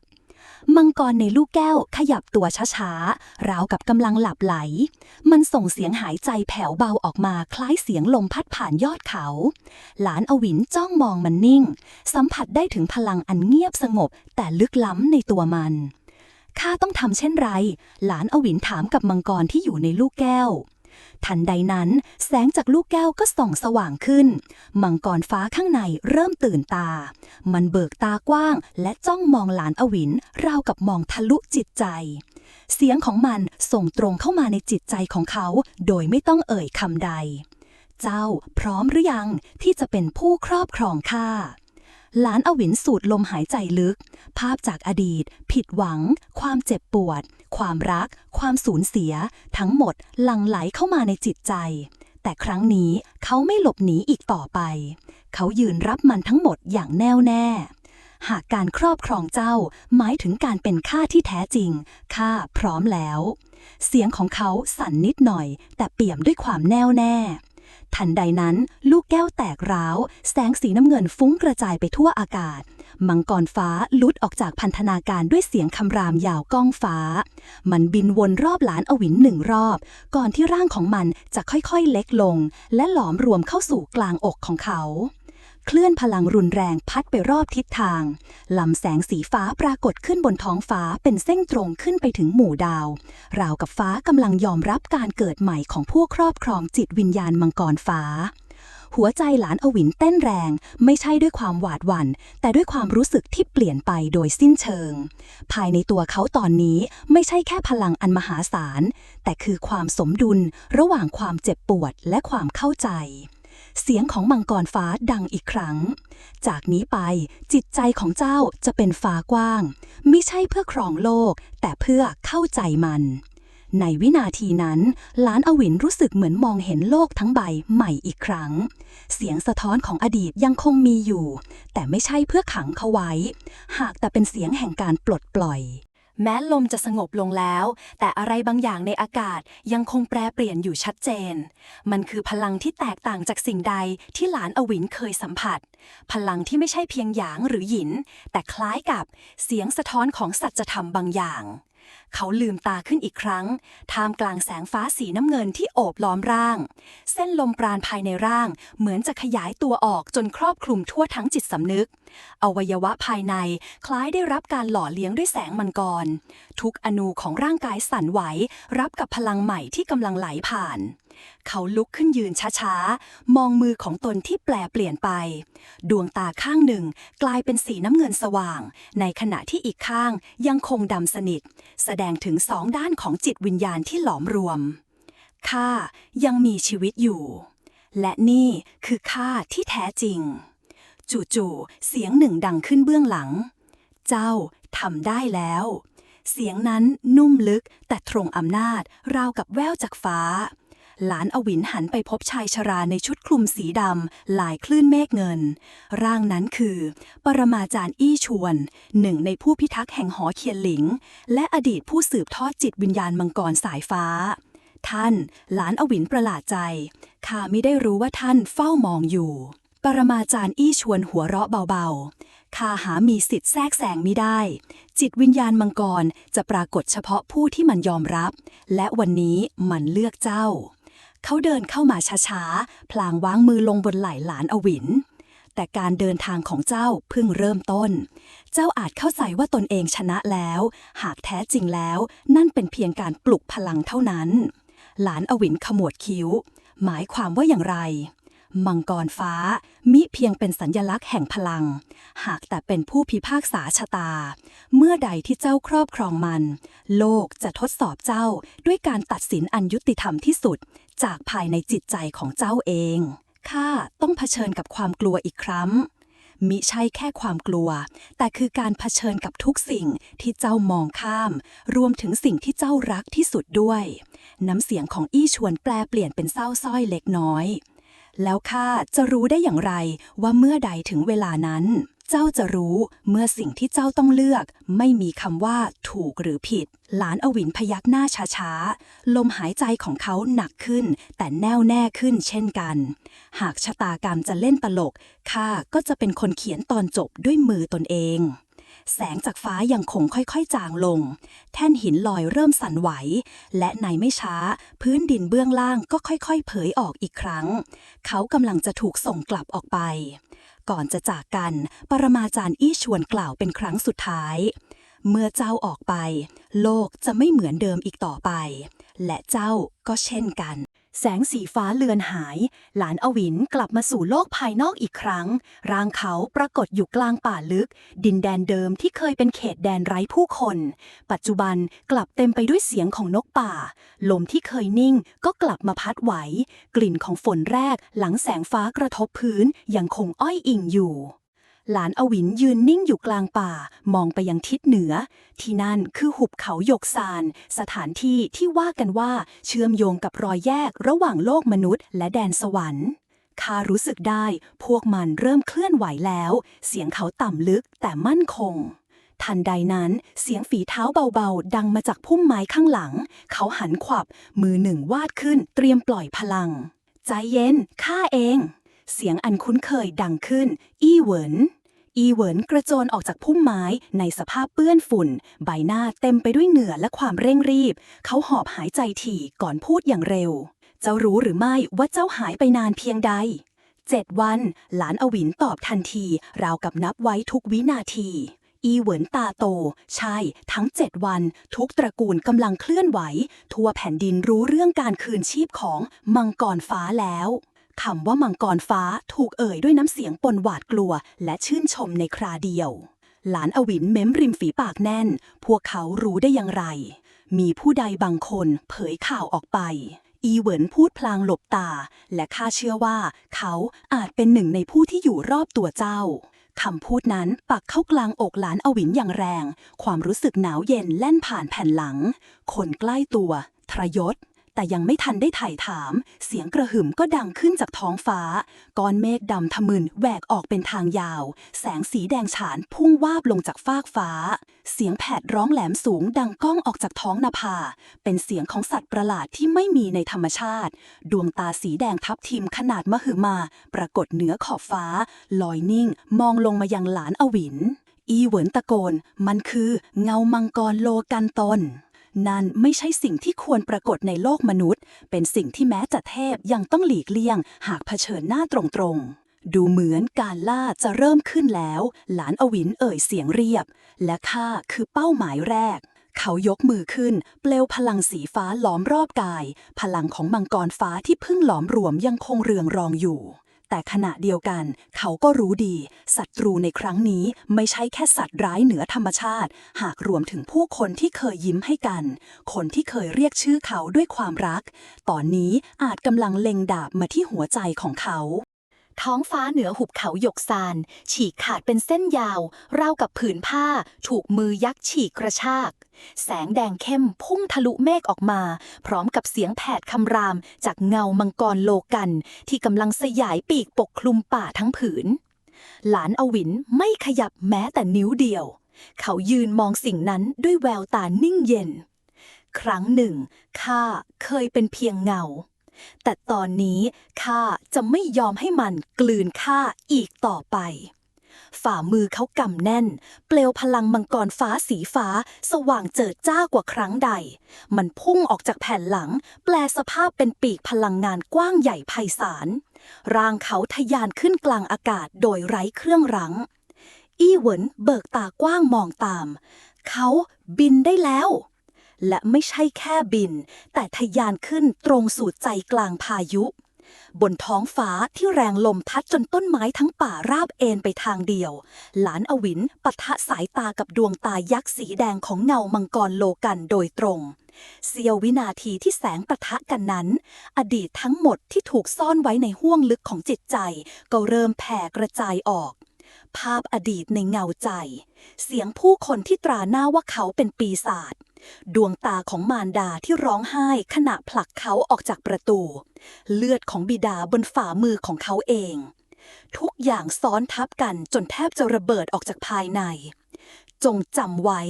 มังกรไม่เคยถูกชี้นิ้วว่าเป็นสัตว์เลื้อยคลานข้าเกิดมาเพื่อโบยบินไม่ใช่คลานไปตามดินเสียงตะโกนของหลานอวินก้องสนั่นเหนือท้องฟ้าพร้อมกันนั้นพลังทั้งสองก็ปะทะกันอย่างรุนแรงเงามังกรโลกันกรีดร้องดิ้นพล่านราวกับจะฉีกฟ้าได้แต่หลานอวินยังคงมั่นคงทะลวงกลางร่างของมันด้วยพลังแห่งมังกรฟ้าที่แท้จริงในวินาทีนั้นราวกับทั้งแผ่นฟ้าถูกแสงสีน้ำเงินชำระล้าง เสียงระเบิดแผ่ขยายรอบบริเวณหมอกแห่งโลกันสลายรอยแยกบนท้องฟ้าปิดตัวลงอย่างช้าๆโลกกลับสู่ความเงียบหลานอวินร่วงลงจากท้องฟ้าแต่ไม่เดียวดายอีเหวินกระโจนเข้ามารับไว้ทันเวลาร่างเขาเต็มไปด้วยรอยช้ำจากแรงระเบิดแต่ในตายังคงจ้องตรงไปเจ้ายังไม่แพ้แต่ศึกนี้เพิ่งเริ่มต้นเท่านั้นหลานอวินหอบหายใจแรงพลังแทบหมดสิ้นร่างเจ็บทุกส่วนแต่ในแววตานั้นกลับมีประกายที่ไม่เคยปรากฏมาก่อนแววตาของผู้ที่ยอมรับแล้วว่าเขาไม่ใช่เพียงผู้หลบหนีแต่คือผู้ล่าตอนที่ 15 ท้องฟ้ายามเช้าถูกแต่งแต้มด้วยแสงอรุณแรกริ้วหมอกสีเงินลอยอ้อยอิงเหนือผิวน้ำริมหน้าผาสูงหอคอยกระเบื้องมังกรของตระกูลไปยังคงตั้งตระหง่านดังเช่นวันวานหากแต่ภายในนั้นกำลังซ่อนความสั่นสะเทือนของชะตากรรมอันใกล้เข้ามาหลานอวินนั่งนิ่งอยู่ริมระเบียงเรือนด้านทิศตะวันออกร่างสูงในชุดคลุมสีครามซีดสะท้อนแสงเช้าอย่างจางๆในมือข้างหนึ่งถือถ้วยชาสมุนไพรอุ่นส่วนอีกข้างกำคัมภีร์ปริศนาของเผ่ามังกรที่เพิ่งได้มาจากห้องหลับของยานหัวเมื่อวานดวงตาสีดำคลับเหม่อมองไปยังแสงทองที่สาดกระทบยอดเขา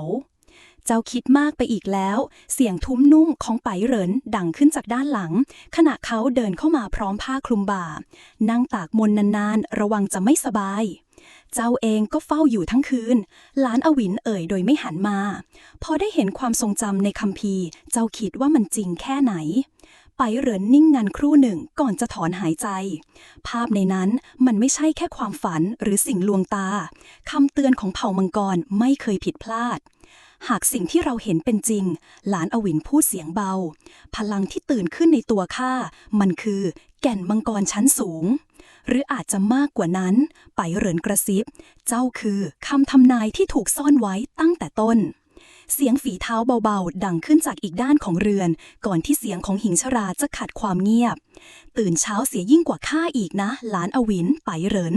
ยายานหัวเดินเข้ามาด้วยสีหน้านิ่งสงบดวงตาฝ้าฟางของนางยังคงแฝงด้วยอำนาจลี้ลับ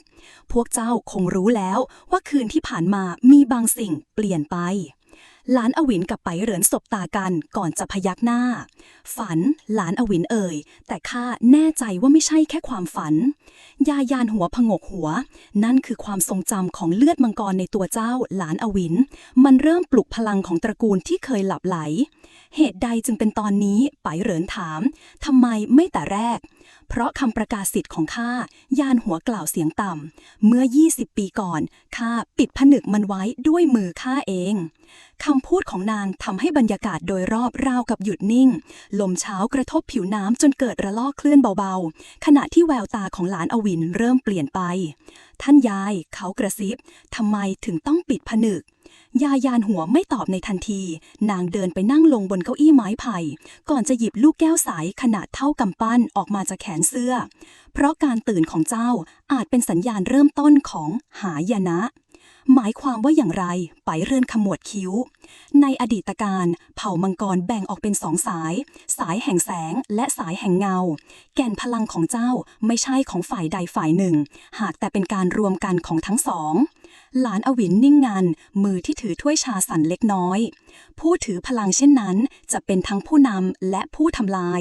ยานหัวกล่าวเสียงแผ่วและโชคชะตากำลังเลือกเส้นทางให้เจ้าเดินความเงียบโรยตัวเหนือทั้ง3 คนไปชั่วขณะเสียงจิ้งหรีดเช้าและเสียงลมแผ่วแทรกเข้ามาแทนที่แล้วเราจะต้องทำอย่างไรต่อไปไปเหรินเอ่ยเบาๆไปเหรินถามยายานหัววางลูกแก้วลงตรงหน้าหลานอวินเริ่มจากการเผชิญหน้ากับอดีตของเจ้าเองเจ้าต้องกลับไปยังต้นหุบเขามังกรดำที่นั่นความจริงรออยู่เสียงกระดิ่งลมเบาๆดังกรุ้งกริ้งจากชายคาหน้าศาลาลมยามบ่ายพัดโชยมาจากหุบเขาด้านตะวันตกกลิ่นหอมของดอกเหมยปลิวเข้ามาผสมกับกลิ่นหอมของน้ำชาที่เพิ่งรินใหม่ยายานหัวนั่งอยู่ที่เบื้องหน้าโต๊ะหินใต้ร่มไม้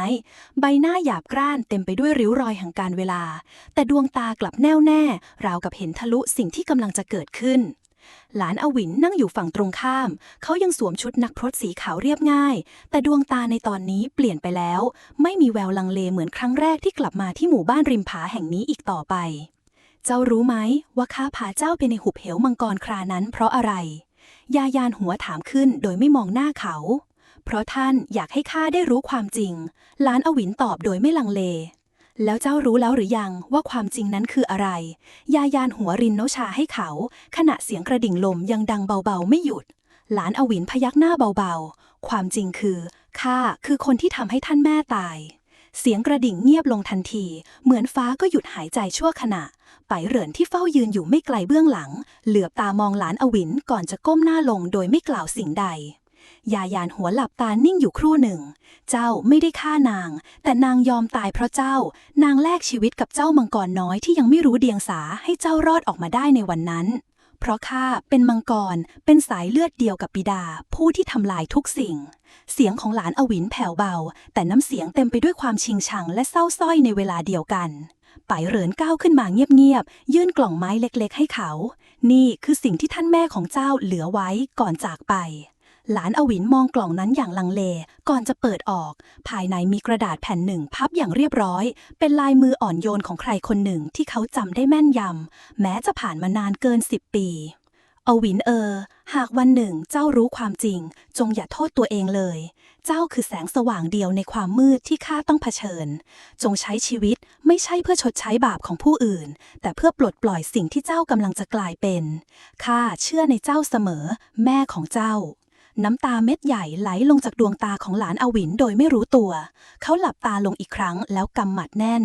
ท่านยายเขาเอ่ยขึ้นด้วยเสียงสั่นตอนนี้ข้าพร้อมแล้วไม่ว่าจะต้องเจอกับอะไรในหุบเหวนั้นอีกข้าจะไม่หนีอีกต่อไปยายานหัวพยักหน้าช้าๆเจ้าพร้อมแล้วจริงๆหากเป็นเมื่อก่อนข้าคงไม่กล้าสั่งอะไรเจ้าเลยแต่ตอนนี้ข้าจะบอกเจ้าความลับของดวงเนตรมังกรที่เจ้าบิดาของเจ้าทิ้งไว้ให้ไปเหรินเงยหน้าขึ้นทันทีดวงตาเบิกกว้างเขาเองก็เพิ่งเคยได้ยินคำนี้ครั้งแรกเช่นกันดวงเนตรมังกรหลานอวินขมวดคิ้วนั่นคือยายานหัวลุกขึ้นช้าๆเดินไปยังกระถางทูบเก่าแก่ตรงกลางลานศาลาไม้ที่รายล้อมด้วยต้นเหมยพลันเงียบงันมันคือสายเลือดสายตาและคำสาปไปเหรินทวนคำใช่คำสาปของมังกรบรรพการที่จะตื่นขึ้นในรุ่นของเจ้าหากเจ้าไม่สามารถควบคุมมันได้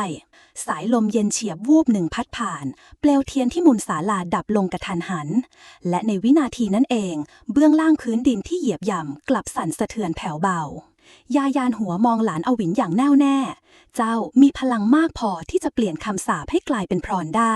แต่หากเจ้าผิดพลาดแม้เพียงก้าวเดียวเจ้าจะกลายเป็นภัยพิบัติยิ่งกว่าบิดาของเจ้าเสียอีกเสียงของนางหนักแน่นราวกับลั่นประกาศสิทธิ์หลานอวินกำหมัดแน่นดวงตาสีทองสว่างวาบเพียงเสี้ยววินาทีข้าจะไม่เป็นเช่นนั้นข้าจะเลือกทางของข้าเองแสงสีทองในดวงตาของหลานอวินสว่างวาบเพียงชั่วครู่ก่อนจะกลับคืนสู่ความสงบเหมือนเดิมเขาหลับตาสูดลมหายใจเข้าลึกเสียงหัวใจเต้นหนักดังก้องอยู่ในอกไม่ใช่เพราะความกลัวแต่เพราะสิ่งที่กำลังจะมาถึง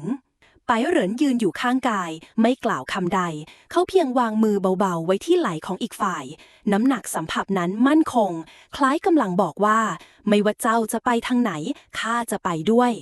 เจ้าพร้อมแล้วหรือยายานหัวเอ่ยถามอีกครั้งแววตาของนางแม้ยังคงเคร่งขรึมแต่แฝงไว้ด้วยความอ่อนโยนที่มีเพียงผู้เฒ่าผู้ผ่านทุกสิ่งเท่านั้นจะแสดงออกได้พร้อมแล้วหลานอวินตอบท่านจะพาข้าไปหรือเปล่ายายานหัวหันหลังกลับไปยังห้องเก็บตำราเก่าแก่ด้านในศาลาข้าจะให้ของบางอย่างกับเจ้าสิ่งที่แม่เจ้าทิ้งไว้เพื่อช่วยให้เจ้าผ่านพ้นบททดสอบนั้นได้นางผลักบานประตูไม้เก่าๆออกภายในห้องแสงสลัวลงทันตากลิ่นของสมุนไพรแห้งเครื่องรางและกระดูกสัตว์โบราณลอยตลบอบอวนจากมุมหนึ่งของห้องนางหยิบห่อผ้าสีแดงที่ถูกพันด้วยด้ายทองไว้แน่นหนาคลี่ออกช้าๆเผยให้เห็นดาบสั้นด้ามดำสนิทใบดาบสลักลายมังกรคู่ขดอยู่กลางเปลวเพลิงดาบเล่มนี้ชื่อว่าอี้หลงยายานหัวกล่าวไม่ใช่ดาบที่ใช้ฟาดฟันแต่เป็นดาบที่ใช้สะกดวิญญาณของเจ้ามังกรในตัวเจ้าสะกดข้าหรือหลานอวินมองดาบตรงหน้าอย่างไม่เชื่อสายตาใช่หากเจ้าหวั่นไหวหากความโกรธหรือความกลัวในตัวเจ้าปะทุขึ้นจนเกินควบคุมมันจะไม่เพียงเผาทำลายทุกสิ่งแต่มันจะกลืนเจ้าทั้งเป็น นางยื่นดาบให้เขาหลานอวินลังเลเพียงชั่วครู่ก่อนจะรับมันมาไว้ในมือน้ำหนักของมันเบากว่าที่คิดแต่กลับรู้สึกเหมือนบรรทุกพันปีแห่งความทรงจำเมื่อมือของเขาสัมผัสกับด้ามดาบแสงสีแดงพลันเรืองขึ้นรอบตัว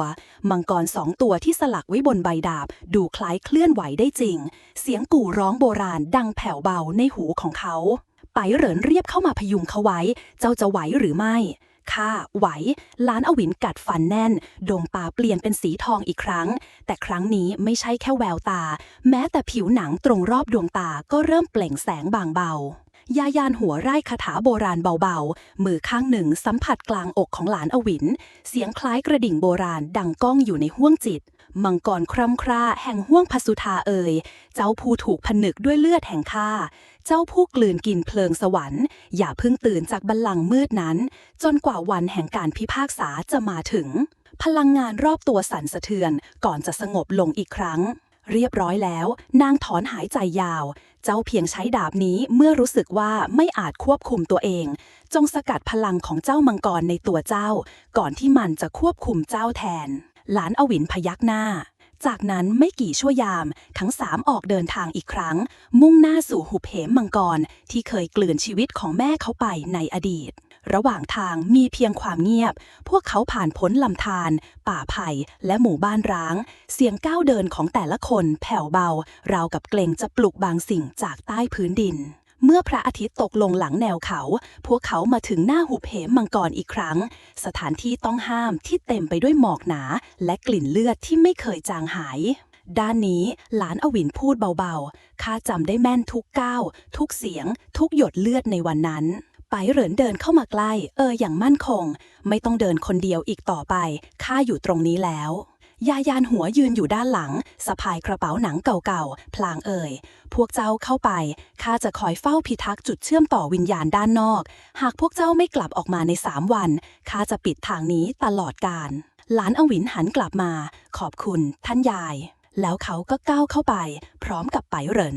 กลิ่นอายมังกรเก่าแก่ลอยตลบทั่วอากาศบางสิ่งในหุบเหมนั้นตื่นขึ้นแล้วหุบเหวมังกรเงียบงันดุจสุสานโบราณหมอกสีเทาข้นคลักลอยอ้อยอิ่งเหนือพื้นหินแหลมคมทุกย่างก้าวของหลานอวินและไปเหรินก่อให้เกิดเสียงสะท้อนเล็กน้อยราวกับมีบางสิ่งซ่อนตัวอยู่ในความมืดมิดกลิ่นเลือดนี่ยังไม่จางเลยแม้ผ่านไป10 กว่าปีหลานอวินเอ่ยเสียงต่ำดวงตาสีทองกวาดมองไปรอบๆด้วยความระแวดระวังมันยังคงจำข้าได้ที่นี่มีบางอย่างตื่นขึ้นตั้งแต่เจ้าเหยียบเข้ามาไปเหรินกล่าวขณะที่มือของเขากุมกระบี่สีขาวใสแน่นเสียงลมพัดผ่านดังเสียงกระซิบของดวงวิญญาณที่ไม่เคยหลับไหลทันใดนั้นเสียงหวีดร้องแหลมสูงพลันดังขึ้นจากส่วนลึกของหุบเหวม่านหมอกเบื้องหน้าถูกฉีกกระจายออกเผยให้เห็นเงาร่างสีดำคล้ายอสูรหินเคลื่อนตัวเข้ามาอย่างเชื่องช้าแววตาของมันเรืองแสงสีแดงฉานนั่นคืออสูรผู้กลืนมังกรหลานอวินขมวดคิ้วแน่นแม่ข้าเคยเล่าไว้มันคือสิ่งที่ล่าเลือดของมังกรและกลืนกินวิญญาณของผู้ถือสายเลือดนั้นเพื่อเสริมพลังแล้วเจ้าก็มีสายเลือดนั้นไปเหรินยิ้มบางน่าสนุกแล้วสิไม่ทันพูดจบร่างของอสูรก็พุ่งเข้ามาด้วยความเร็วเหนือคาดเสียงกระแทกของกรงเล็บหินกระทบพื้นดินดังสนั่น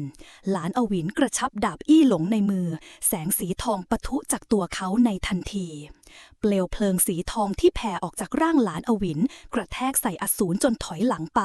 แต่ทว่ามันกลับคำรามแล้วพุ่งเข้ามาใหม่คราวนี้ด้วยความเร็วที่เพิ่มขึ้นอย่างมหาศาล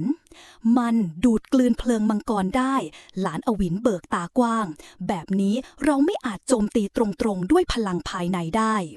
ไปเหรินสบตาเขาก่อนจะกระโจนขึ้นไปกลางอากาศมือเรียวยาวตวัดกระบี่ใสเป็นเส้นโค้งราวกับสายลมสร้างเป็นม่านพลังอาคมที่สลักด้วยยันโบราณจากลัทธิไปเซียน แผ่นผนึกวิญญาณขาวปิดกั้นไปเหรินตะโกนพร้อมกระแทกพลังลงตรงจุดที่อสูรกำลังพุ่งมาถึงอสูรชะงักหยุดชั่วครู่เสียงของผิวหนังและเกล็ดแกร่งมันกระทบพลังประทะกันดังสนั่นก่อนมันจะคำรามแล้วถอยกลับตอนนี้ไปเหรินร้องบอกใช้ดาบอี้หลงหลานอวินไม่รอช้าเขาพลิกดาบในมือกระตุ้นพลังที่อยู่ภายในดวงจิตมังกรสีทองเรืองแสงพวยพุ่งจากกลางอกของเขาพุ่งเข้าสู่ดาบอี้หลงอี้หลงสะกดจิตขังจิตมังกรเขาตะกอนฟาดดาบลงกลางหน้าผากของอสูรเสียงร้องกึกก้องกำปนาตดังออกจากปากของมันขณะที่ดาบจมลึกลงตรงกลางกระหม่อมมังกรสีทองที่หลุดจากดาบห่อหุ้มร่างของอสูรก่อนจะกลายเป็นสายโซ่พลังงานทองคำตรึงมันไว้แน่นอสูรเริ่มดิ้นรนก่อนที่ร่างของมันจะค่อยๆสลายกลายเป็นควันดำแล้วจางหายไปกับหมอกทั้งสองยืนนิ่งเหงื่อไหลชื้นทั่วร่างแต่แววตายังคงระวังต่อไป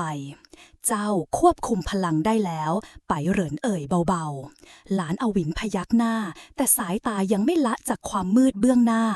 ไม่ข้ายังรู้สึกถึงมันอยู่ลึกลงไปอีกมันยังไม่จบ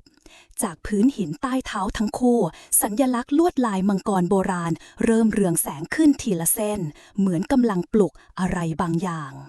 ทันใดนั้นเสียงของยายานหัวดังก้องขึ้นในห้วงความคิดของหลานอวินราวกับนางกำลังสื่อสารผ่านจิตหลานอวินหากเจ้าลงลึกไปอีกเจ้าจะไม่มีวันย้อนกลับออกมาได้ง่ายขึ้นแต่หากเจ้าต้องการคำตอบของสายเลือดเจ้าต้องไปเขาหันมองไปเหรินแววตาไม่ต้องเอ่ยคำไปเหรินเพียงพยักหน้าถ้าเจ้าจะไปข้าจะไปกับเจ้าพื้นดินเบื้องหน้าราวกับเปิดออกเผยให้เห็นบันไดหินที่ทอดลึกลงไปสู่ใต้หุบเหวเงาสีทองบางเบาของมังกรโบราณค่อยๆลอยผ่านสายตาทั้งสองหลานอวินก้าวแรกลงสู่ความมืดเสียงสะท้อนของอดีตกำลังจะเริ่มขึ้นอีกครั้งบันไดหินที่ทอดลึกลงใต้หุบเหวไร้ซึ่งแสงใดๆเว้นเพียงประกายสลัวจากมังกรทองที่เรืองรองจากตัวหลานอวินดวงแสงนั้นไม่ใช่เพียงแค่แสงสว่างแต่ยังเป็นเส้นทางเป็นเกราะคุ้มภัยและเป็นกุญแจสู่ความจริงที่เขาเฝ้าตามหาไปเหรินเดินเคียงข้างเขาราวกับเงาในความมืดเสียงฝีเท้าของทั้งสองสะท้อนก้องในโพรงหินถูกย่างก้าวเต็มไปด้วยความหนักแน่นและระแวดระวังเจ้าไม่ต้องฝืนเดินไปพร้อมข้าก็ได้หลานอวินเอ่ยเบาๆขณะเดินข้าไม่อยากให้เจ้าต้องเสี่ยงไปเหรินเหลือบมองเขาดวงตาคมกริบของเขาฉายแววราบเรียบแต่ลึกซึ้งเจ้าคือส่วนหนึ่งของข้าและความลับของเจ้าก็คือทางเลือกของข้าไม่มีข้ากับเจ้าอีกแล้วคำพูดนั้นเรียบง่ายแต่ทว่าทรงพลังยิ่งนักหลานอวินไม่ได้พูดอะไรต่อเขาเพียงยิ้มบางๆแล้วก้าวต่อไปเมื่อบันไดหินสิ้นสุดลงทั้งสองก็เข้าสู่โพรงถ้ำที่กว้างใหญ่ราวกับห้องโถงใต้ดินเสาหินสูงตระหง่านตั้งเรียงรายบนผนังถ้ำเต็มไปด้วยอักษรโบราณที่เปล่งแสงอ่อนจางภาพวาดมังกรหลากสายพันธุ์ประทับแน่นเหมือนมีชีวิตแต่ก่อนที่ทั้งสองจะก้าวเข้าไปลึกกว่านี้เสียงกรีดร้องของอสูรวิญญาณก็ดังขึ้นจากเงามืดเส้นสายสีดำพุ่งออกมารัดร่างทั้งสองอย่างรวดเร็วไปเหรินตวัดกระบี่ตัดเส้นเงาดำได้ทันแต่หลานอวินกลับถูกหนึ่งในนั้นรัดขาไว้แน่นร่างเขาล้มลงกระแทกพื้นเสียงดังทันใดนั้นอักษรบนผนังสว่างวาบก่อนที่เสียงหนึ่งจะดังขึ้นเสียงนั้นลึกล้ำและหนักแน่นราวกับมาจากอดีตการเจ้าผู้ถือสายเลือดมังกรอวีเจ้ามีสิทธิ์ใดมาสู่ศาลแห่งรากหลานอวินกัดฟันแน่นพยายามลุกขึ้นก่อนจะเปล่งเสียงตอบกลับอย่างมั่นคงข้าคือผู้สืบสายตรงจากมังกรอวีมารดาข้าคือผู้พิทักษ์แห่งสำนักชางซานเลือดข้ายังลุกไหม้ข้าย่อมมีสิทธิ์รู้ความจริงแสงจากดาบอี้หลงในมือเขาส่องสว่างขึ้นอีกครั้งและด้วยพลังจากสายเลือดเส้นเนาดำที่รัดขาของเขาก็ละลายหายไปดั่งเท่าธุลีทันใดนั้นพื้นถ้ำกลางโถงก็สั่นสะเทือนเสากลางห้องพังเครือนเผยให้เห็นแท่นหินโบราณที่ถูกผนึกด้วยตราอาคม8 ทิศไปเหรินเอ่ยเบาๆที่นั่นคือรากของมังกร หลานอวินค่อยๆเดินเข้าไปใกล้มือของเขาแตะลงบนผนึกนั้นเสียงหัวใจของเขาเต้นรัวมือสั่นเล็กน้อยเมื่อปลายนิ้วสัมผัสตราอาคมทันใดนั้นภาพนิมิตหนึ่งก็พุ่งเข้าสู่จิตสำนึกของเขาเห็นตนเองในร่างของใครบางคนหญิงสาวผู้หนึ่งมีเกล็ดสีทองแต่งแซมบนลำคอและแขนดวงตาเปล่งประกายราวกับเปลวเพลิงหญิงผู้นั้นยืนต่อหน้าผู้ชายคนหนึ่งหน้าตาของชายผู้นั้นเหมือนไปเหรินอย่างไม่น่าเชื่อหญิงสาวเอ่ยเบาๆหากข้าต้องเลือกระหว่างการปกป้องโลกหรือการอยู่กับเจ้าข้าจะเลือกอะไรดีไปเหรินชายหนุ่มคนนั้นเพียงเอื้อมมือไปแตะหน้าผากของนางอย่างอ่อนโยนไม่ว่าเจ้าจะเลือกสิ่งใดข้าก็จะเลือกเจ้าตลอดไปนิมิตหายวับหลานอวินหอบหายใจถี่ดวงตาเขาเบิกกว้างนั่นคือแม่ข้าเขากระซิบและเจ้าไปเหรินมองเขานิ่งข้าก็เห็นเช่นกัน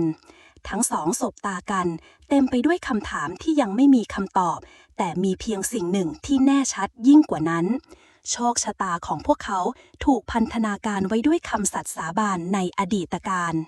แสงจากแท่นหินเริ่มส่องประกายเสียงสั่นสะเทือนหนักแน่นดังขึ้นจากส่วนลึกของพื้นถ้ำมังกรแห่งรากตื่นแล้วหลานอวินเอ่ยเสียงเบาและการเดินทางที่แท้จริงกำลังจะเริ่มต้นขึ้นเสียงคำรามจากใต้แท่นหินกระหึ่มสะเทือนทั่วถ้ำศิลาอาคมที่ผนึกอยู่เบื้องล่างแตกกระจายเป็นเศษฝุ่นละออง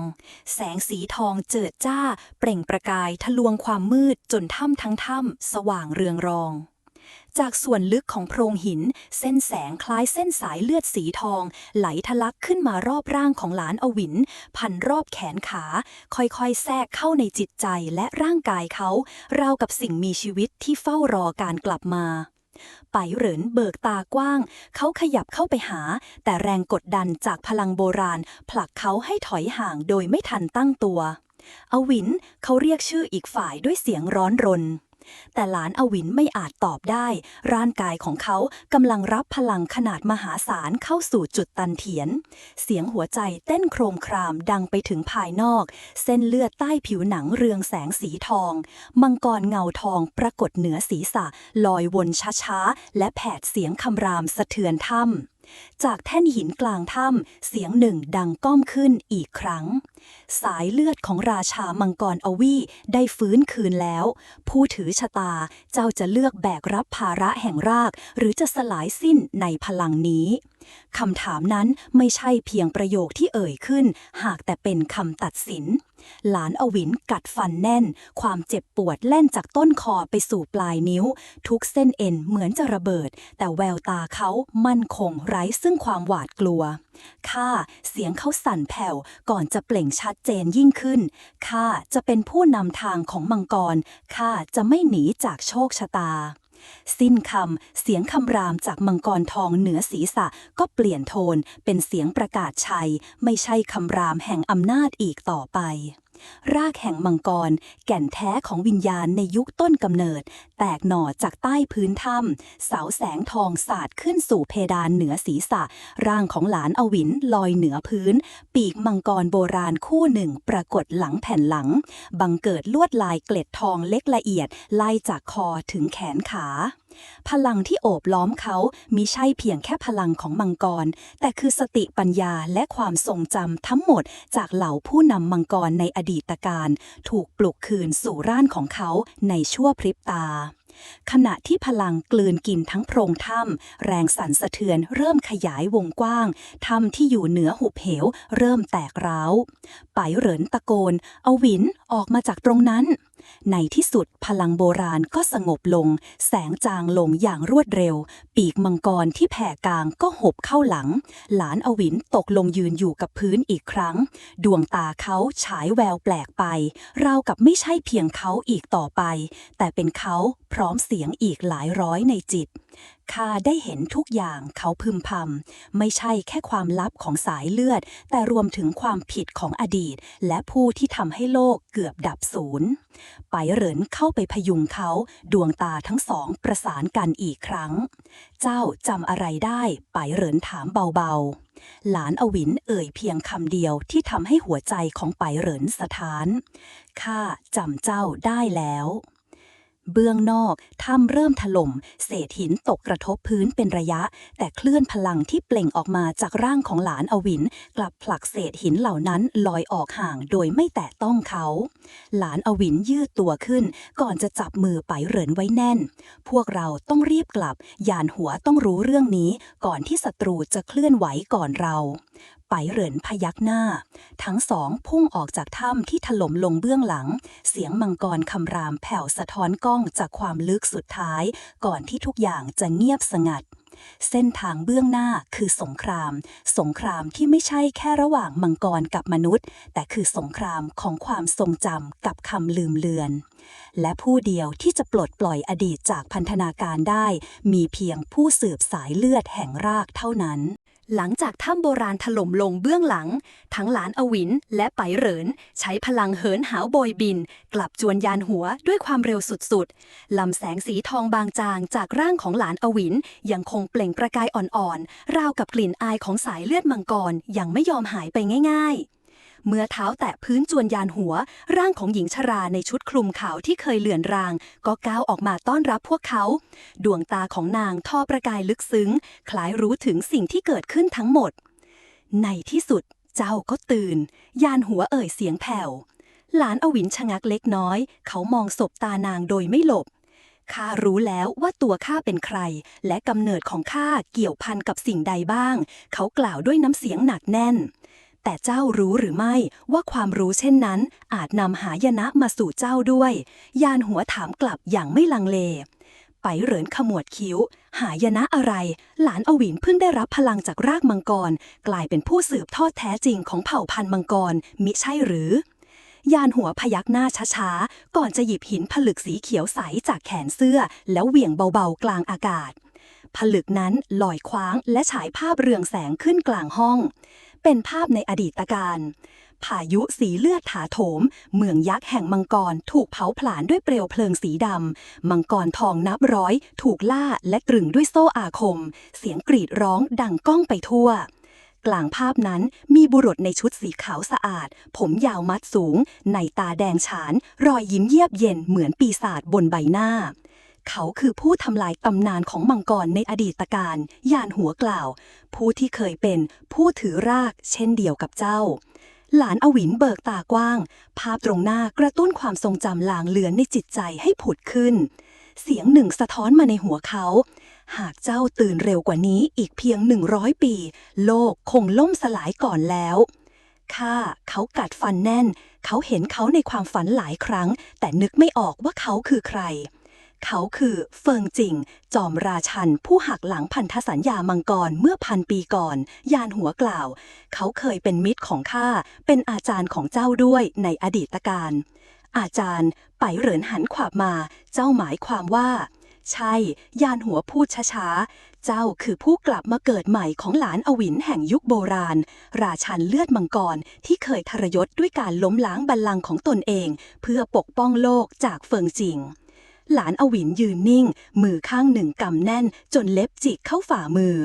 เขาทรยศตัวเองงั้นหรือเขาพึมพำเจ้าหักหลังทุกอย่างเพื่อสร้างห่วงโซ่ผนึกเฟิงจิงไว้ในรากมังกรยานหัวเอ่ยเบาๆและบัดนี้เมื่อเจ้าฟื้นคืนรากก็เริ่มสั่นคลอนและเขาเองก็เริ่มฟื้นตัวจากผนึกเช่นกัน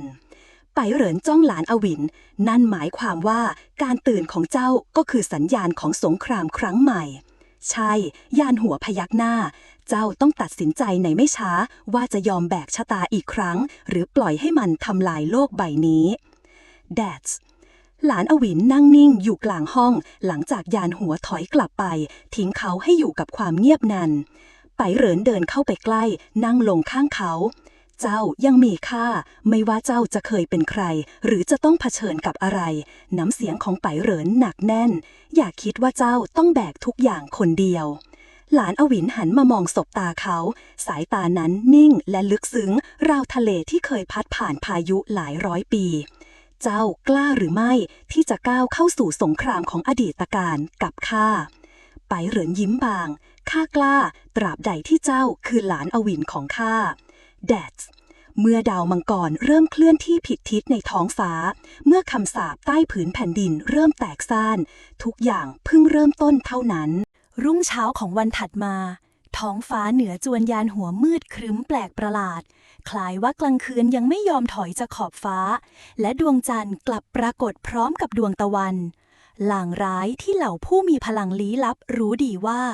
มันคือการเปิดประตูสู่ห้วงกาลจารใหม่ภายในห้องโถงของจวนเสียงไม้เท้าของยายานหัวเคาะพื้นกึกก้องขณะเดินเข้าสู่โถงกลางอย่างไม่เร่งรีบแม้สีหน้าเหมือนเดิมแต่ในตาที่จ้องหลานอวินกลับเข้มข้นขึ้นอย่างเห็นได้ชัดเจ้ารู้ตัวแล้วว่าเจ้าเป็นใครแล้วเจ้าคิดอย่างไรกับหน้าที่นั้นยานหัวเอ่ยถามตรงๆหากข้าคือผู้สร้างผนึกข้าย่อมต้องเป็นผู้ดูแลมันต่อไปหลานอวินตอบเสียงเรียบเจ้าพูดราวกับนั่นเป็นทางเดียวยานหัวปลายตามองแต่ทางเลือกที่แท้จริงนั้นยากเย็นกว่านั้นนักข้ายอมรับมันหลานอวินยังยืนยันตราบใดที่ยังมีผู้คนบริสุทธิ์ที่ต้องการการปกป้องข้าจะไม่ปล่อยให้ชะตากรรมต้องเกิดซ้ำรอยยานหัวพยักหน้าเช่นนั้นจงก้าวเข้าสู่เหวิงบรรพการคำพูดของนางทำให้ทั้งหลานอวินและไปเรินหันขวับมองทันทีเหวิงบรรพการคือสิ่งใดไปเรินถามพลันเป็นสถานที่หนึ่งในใต้พิภพเดิมเป็นสถานที่ที่เหล่ามังกรใช้ทดสอบสายเลือดบรรพชนยานหัวตอบมีเพียงผู้ถือสายเลือดแท้และผู้พิทักษ์หัวใจมั่นคงเท่านั้นจึงจะผ่านมันไปได้และถ้าไม่ผ่านล่ะหลานอวินถามเรียบๆเจ้าจะตายพร้อมกับถูกผนึกตลอดกาลในรากมังกรตนเองนางตอบโดยไร้เยื่อใยไปเรินหันขวับไม่ข้ายอมให้เขาไปที่นั่นไม่ได้มันคือหลุมศพต่างหากแล้วเจ้าจะห้ามยังไงล่ะยานหัวจ้องกลับไปยังเขาจะห้ามแม้กระทั่งชะตากรรมของเขาหรือหากข้าสามารถอยู่ข้างเขาได้ตลอดทางข้าก็พร้อมเดินเข้าสู่นรกกับเขาไปเรินตะโกนลั่นโดยไม่ลังเล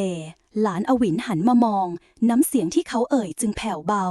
หากเจ้าก้าวตามข้าเข้ามาเจ้าจะไม่มีวันได้หวนกลับไปเรินยิ้มแล้วเจ้าล่ะกลัวหรือไม่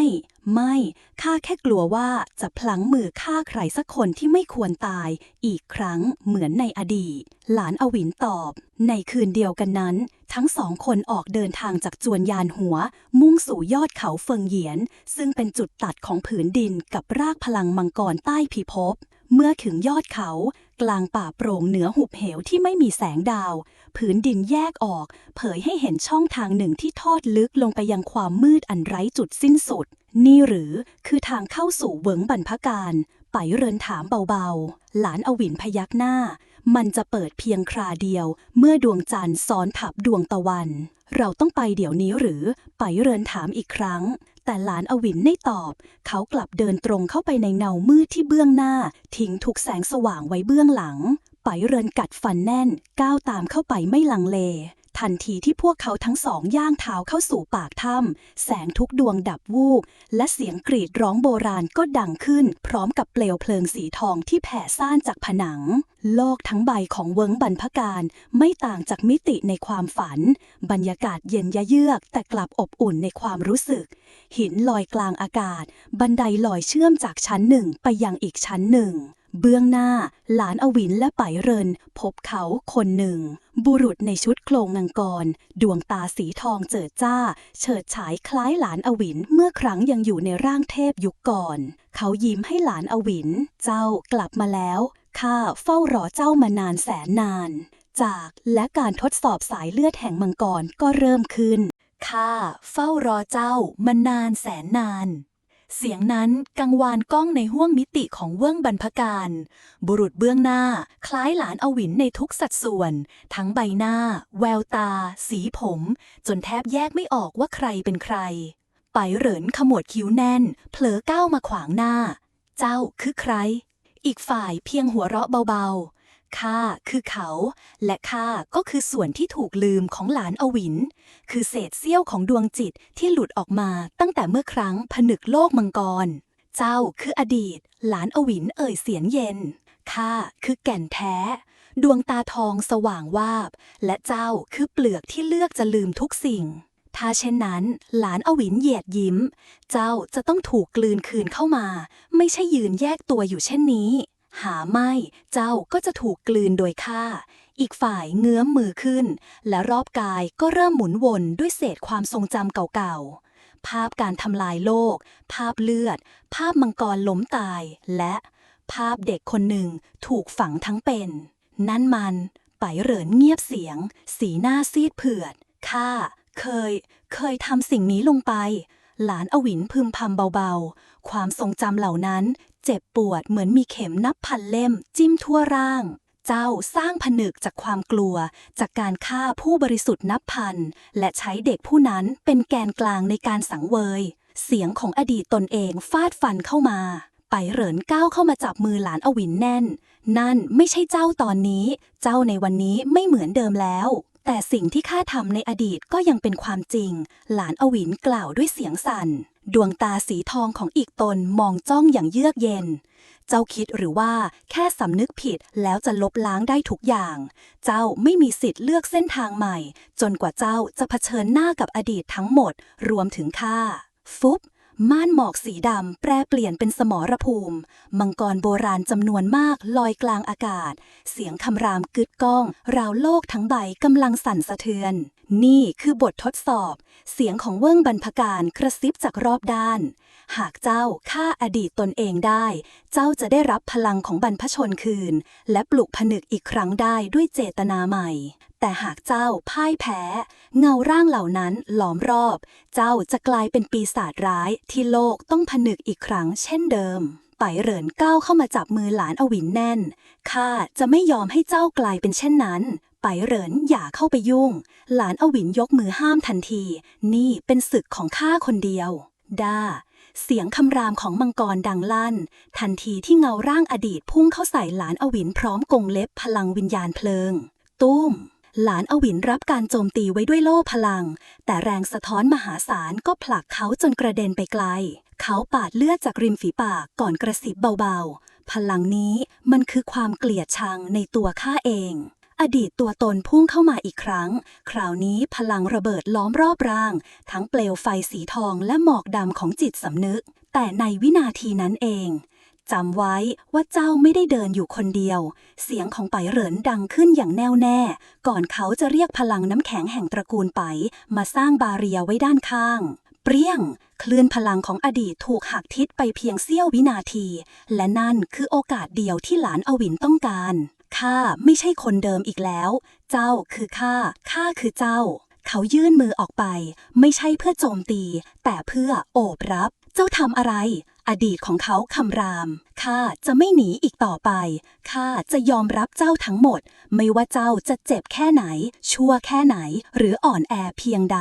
ทันใดนั้นพลังทั่วเวิ้งบรรพการก็สั่นสะเทือนเงาอดีตเริ่มสลายตัวกลายเป็นแสงสีทองที่ค่อยๆซึมกลับเข้าสู่ร่างหลานอวินเจ้าผ่านแล้วเสียงของมังกรบรรพชนกระซิบสุดท้ายข้ายังมีอีกหนึ่งสิ่งจะทำหลานอวินกล่าวก่อนจะหันไปยังไปเหรินที่ร่างกายบาดเจ็บจากการต้านพลังแทนตนไปเหรินเจ้ายังจะอยู่เคียงข้างข้าอยู่หรือไม่แม้ข้าจะเคยเป็นปีศาจไปเหรินเงยหน้ามาดวงตาสีดำของเขามีเพียงแววเดียวมั่นคงไม่ว่าชาติภพใดเจ้ายังคงเป็นคนที่ข้ารักด้าเวิ้งบรรพการสลายตัวลงเหลือเพียงรอยฝ่ามือ2 รอยที่ประสานกันแน่นและแสงสีทองที่เปล่งประกายจากกลางอกหลานอวินคือพลังของมังกรที่กลับคืนมาอีกคราม่านหมอกเวิ้งบรรพการจางหายกลายเป็นแสงจันทร์สว่างนวลโรยตัวลงมาท่ามกลางท้องฟ้ายามราตรีภูเขาหินสีครามเบื้องล่างคือจุดเริ่มต้นของการเดินทางทั้งหมดของหลานอวินเขายืนอยู่ตรงนั้นอีกครั้งโดยมีไปเหรินเคียงข้างเหมือนเมื่อครั้งแรกที่ได้พบกัน ดวงตาสีทองของหลานอวินเงยขึ้นมองท้องฟ้า ลมหายใจของเขาลึกและแน่นนิ่งมากกว่าที่เคยเป็น พลังที่ได้กลับคืนจากเบื้องบรรพการไม่ใช่เพียงพลังทำลายล้าง แต่มันคือความเข้าใจในตนเอง เรากลับมาที่นี่อีกแล้ว หลานอวินเอ่ยเบาๆ กลับมาในจุดที่เจ้าถูกลืม และเจ้ากลับมาจดจำทุกอย่างได้อีกครั้ง ไปเหรินตอบ เด็กหนุ่มเงียบไปครู่หนึ่ง ก่อนจะค่อยๆก้าวไปยืนตรงกลางลานหิน มือขวาเขาชูขึ้นเบื้องฟ้า เสียงกระพือของพลังโบราณสั่นสะท้านทั่วหุบเขาข้าจะปลุกผนึกใหม่ แต่ในครั้งนี้ข้าจะไม่ใช้เลือดหรือความเกลียดชังเป็นเชื้อเพลิงข้าจะใช้คำสาบานแทนคำมั่นที่จะปกป้องทุกสิ่งที่มีชีวิตในโลกนี้แสงสีทองเปล่งประกายออกจากปลายนิ้วของหลานอวินเส้นพลังวิญญาณพาดผ่านฟากฟ้าพลังของมังกรโบราณทั้ง7สายถูกรวบรวมเข้าด้วยกันกลายเป็นม่านฟ้าสีเงินที่ครอบคลุมทั่วผืนปฐพีม่านพลังที่ครั้งหนึ่งเคยเป็นกรงขังบัดนี้กลับกลายเป็นร่มเงาแห่งความเมตตาและโอกาสให้ทุกสิ่งมีชีวิตเริ่มต้นใหม่เสียงสะท้อนของบรรพชนมังกรกังวานไปทั่วดินแดนผู้ที่กล้ารับอดีตของตนย่อมคู่ควรแก่การสร้างอนาคตหลานอวินย่อเข่าลงช้าๆพลังทั้งหมดในร่างถูกระบายออกอย่างสงบไปเหรินรีบเข้ามาพยุงไว้เจ้าสิ้นพลังแล้วหรือเปล่าหลานอวินยิ้มบางแต่พลังที่แท้จริงไม่ใช่สิ่งที่ควรถือไว้คนเดียวทันใดนั้นเส้นพลังสีทองจากหลานอวินพุ่งเข้าสู่พื้นโลกแผ่กระจายออกไปทั่วทุกอาณาเขตหมอกดำจากภูผาลมฟ้าสลายตัวต้นไม้แบ่งบานท้องฟ้ากลับมาสว่างไสวผู้คนในแผ่นดินที่เคยสิ้นหวังเงยหน้าขึ้นมองอย่างตื่นตะลึงแม้แต่พวกมารในแดนต้องห้ามต่างรับรู้ถึงการเปลี่ยนแปลงของโลกตราเมื่อแสงแรกของรุ่งอรุณเริ่มแตะปลายขอบฟ้าหลานอวินและไปเหรินก็ยืนอยู่เคียงข้างกันมองดูโลกที่ค่อยๆฟื้นฟูจากความมืดมิดทุกอย่างจบลงแล้วไปเหรินกล่าวไม่หลานอวินสายหน้ามันเพิ่งเริ่มต้นแต่อย่างน้อยข้าก็ได้เลือกด้วยตัวเองแล้วในครานี้ไปเหรินหัวเราะเบาๆก่อนจะถามแล้วจากนี้ไปเจ้าจะไปที่ใดหลานอวินหันไปมองเขาดวงตาคู่นั้นเปล่งประกายอบอุ่นยิ่งกว่าดวงอาทิตย์ยามเช้าข้าไม่ต้องไปไหนอีกแล้วเพราะจุดหมายของข้าอยู่ตรงนี้อยู่ที่เจ้าตลอดมาคำพูดนั้นไม่มีเสียงฟ้าผ่าไม่มีพลังลี้ลับใดมีเพียงความจริงที่สะท้อนจากใจสู่ใจตราณเชิงเขาแห่งหนึ่งไกลออกไปหญิงชรารูปร่างเล็กในชุดเก่าๆกำลังยืนมองท้องฟ้าด้วยรอยยิ้มอ่อนโยนอวินเจ้าทำสำเร็จแล้วยายานหัวเอ่ยกับสายลมเบาๆราวกับรู้ดีว่าเสียงของเธอจะส่งไปถึงหลานอวินแม้จะอยู่ไกลแค่ไหนเธอยกมือลูบผมของเด็กหญิงตัวเล็กที่หลับอยู่ในตากพร้อมกระซิบในรุ่นของเจ้าโลกจะไม่ต้องแบกรับความหวาดกลัวอีกต่อไปแล้วอย่าลืมช่วยกดไลค์กดติดตามด้วยนะครับขอบคุณครับ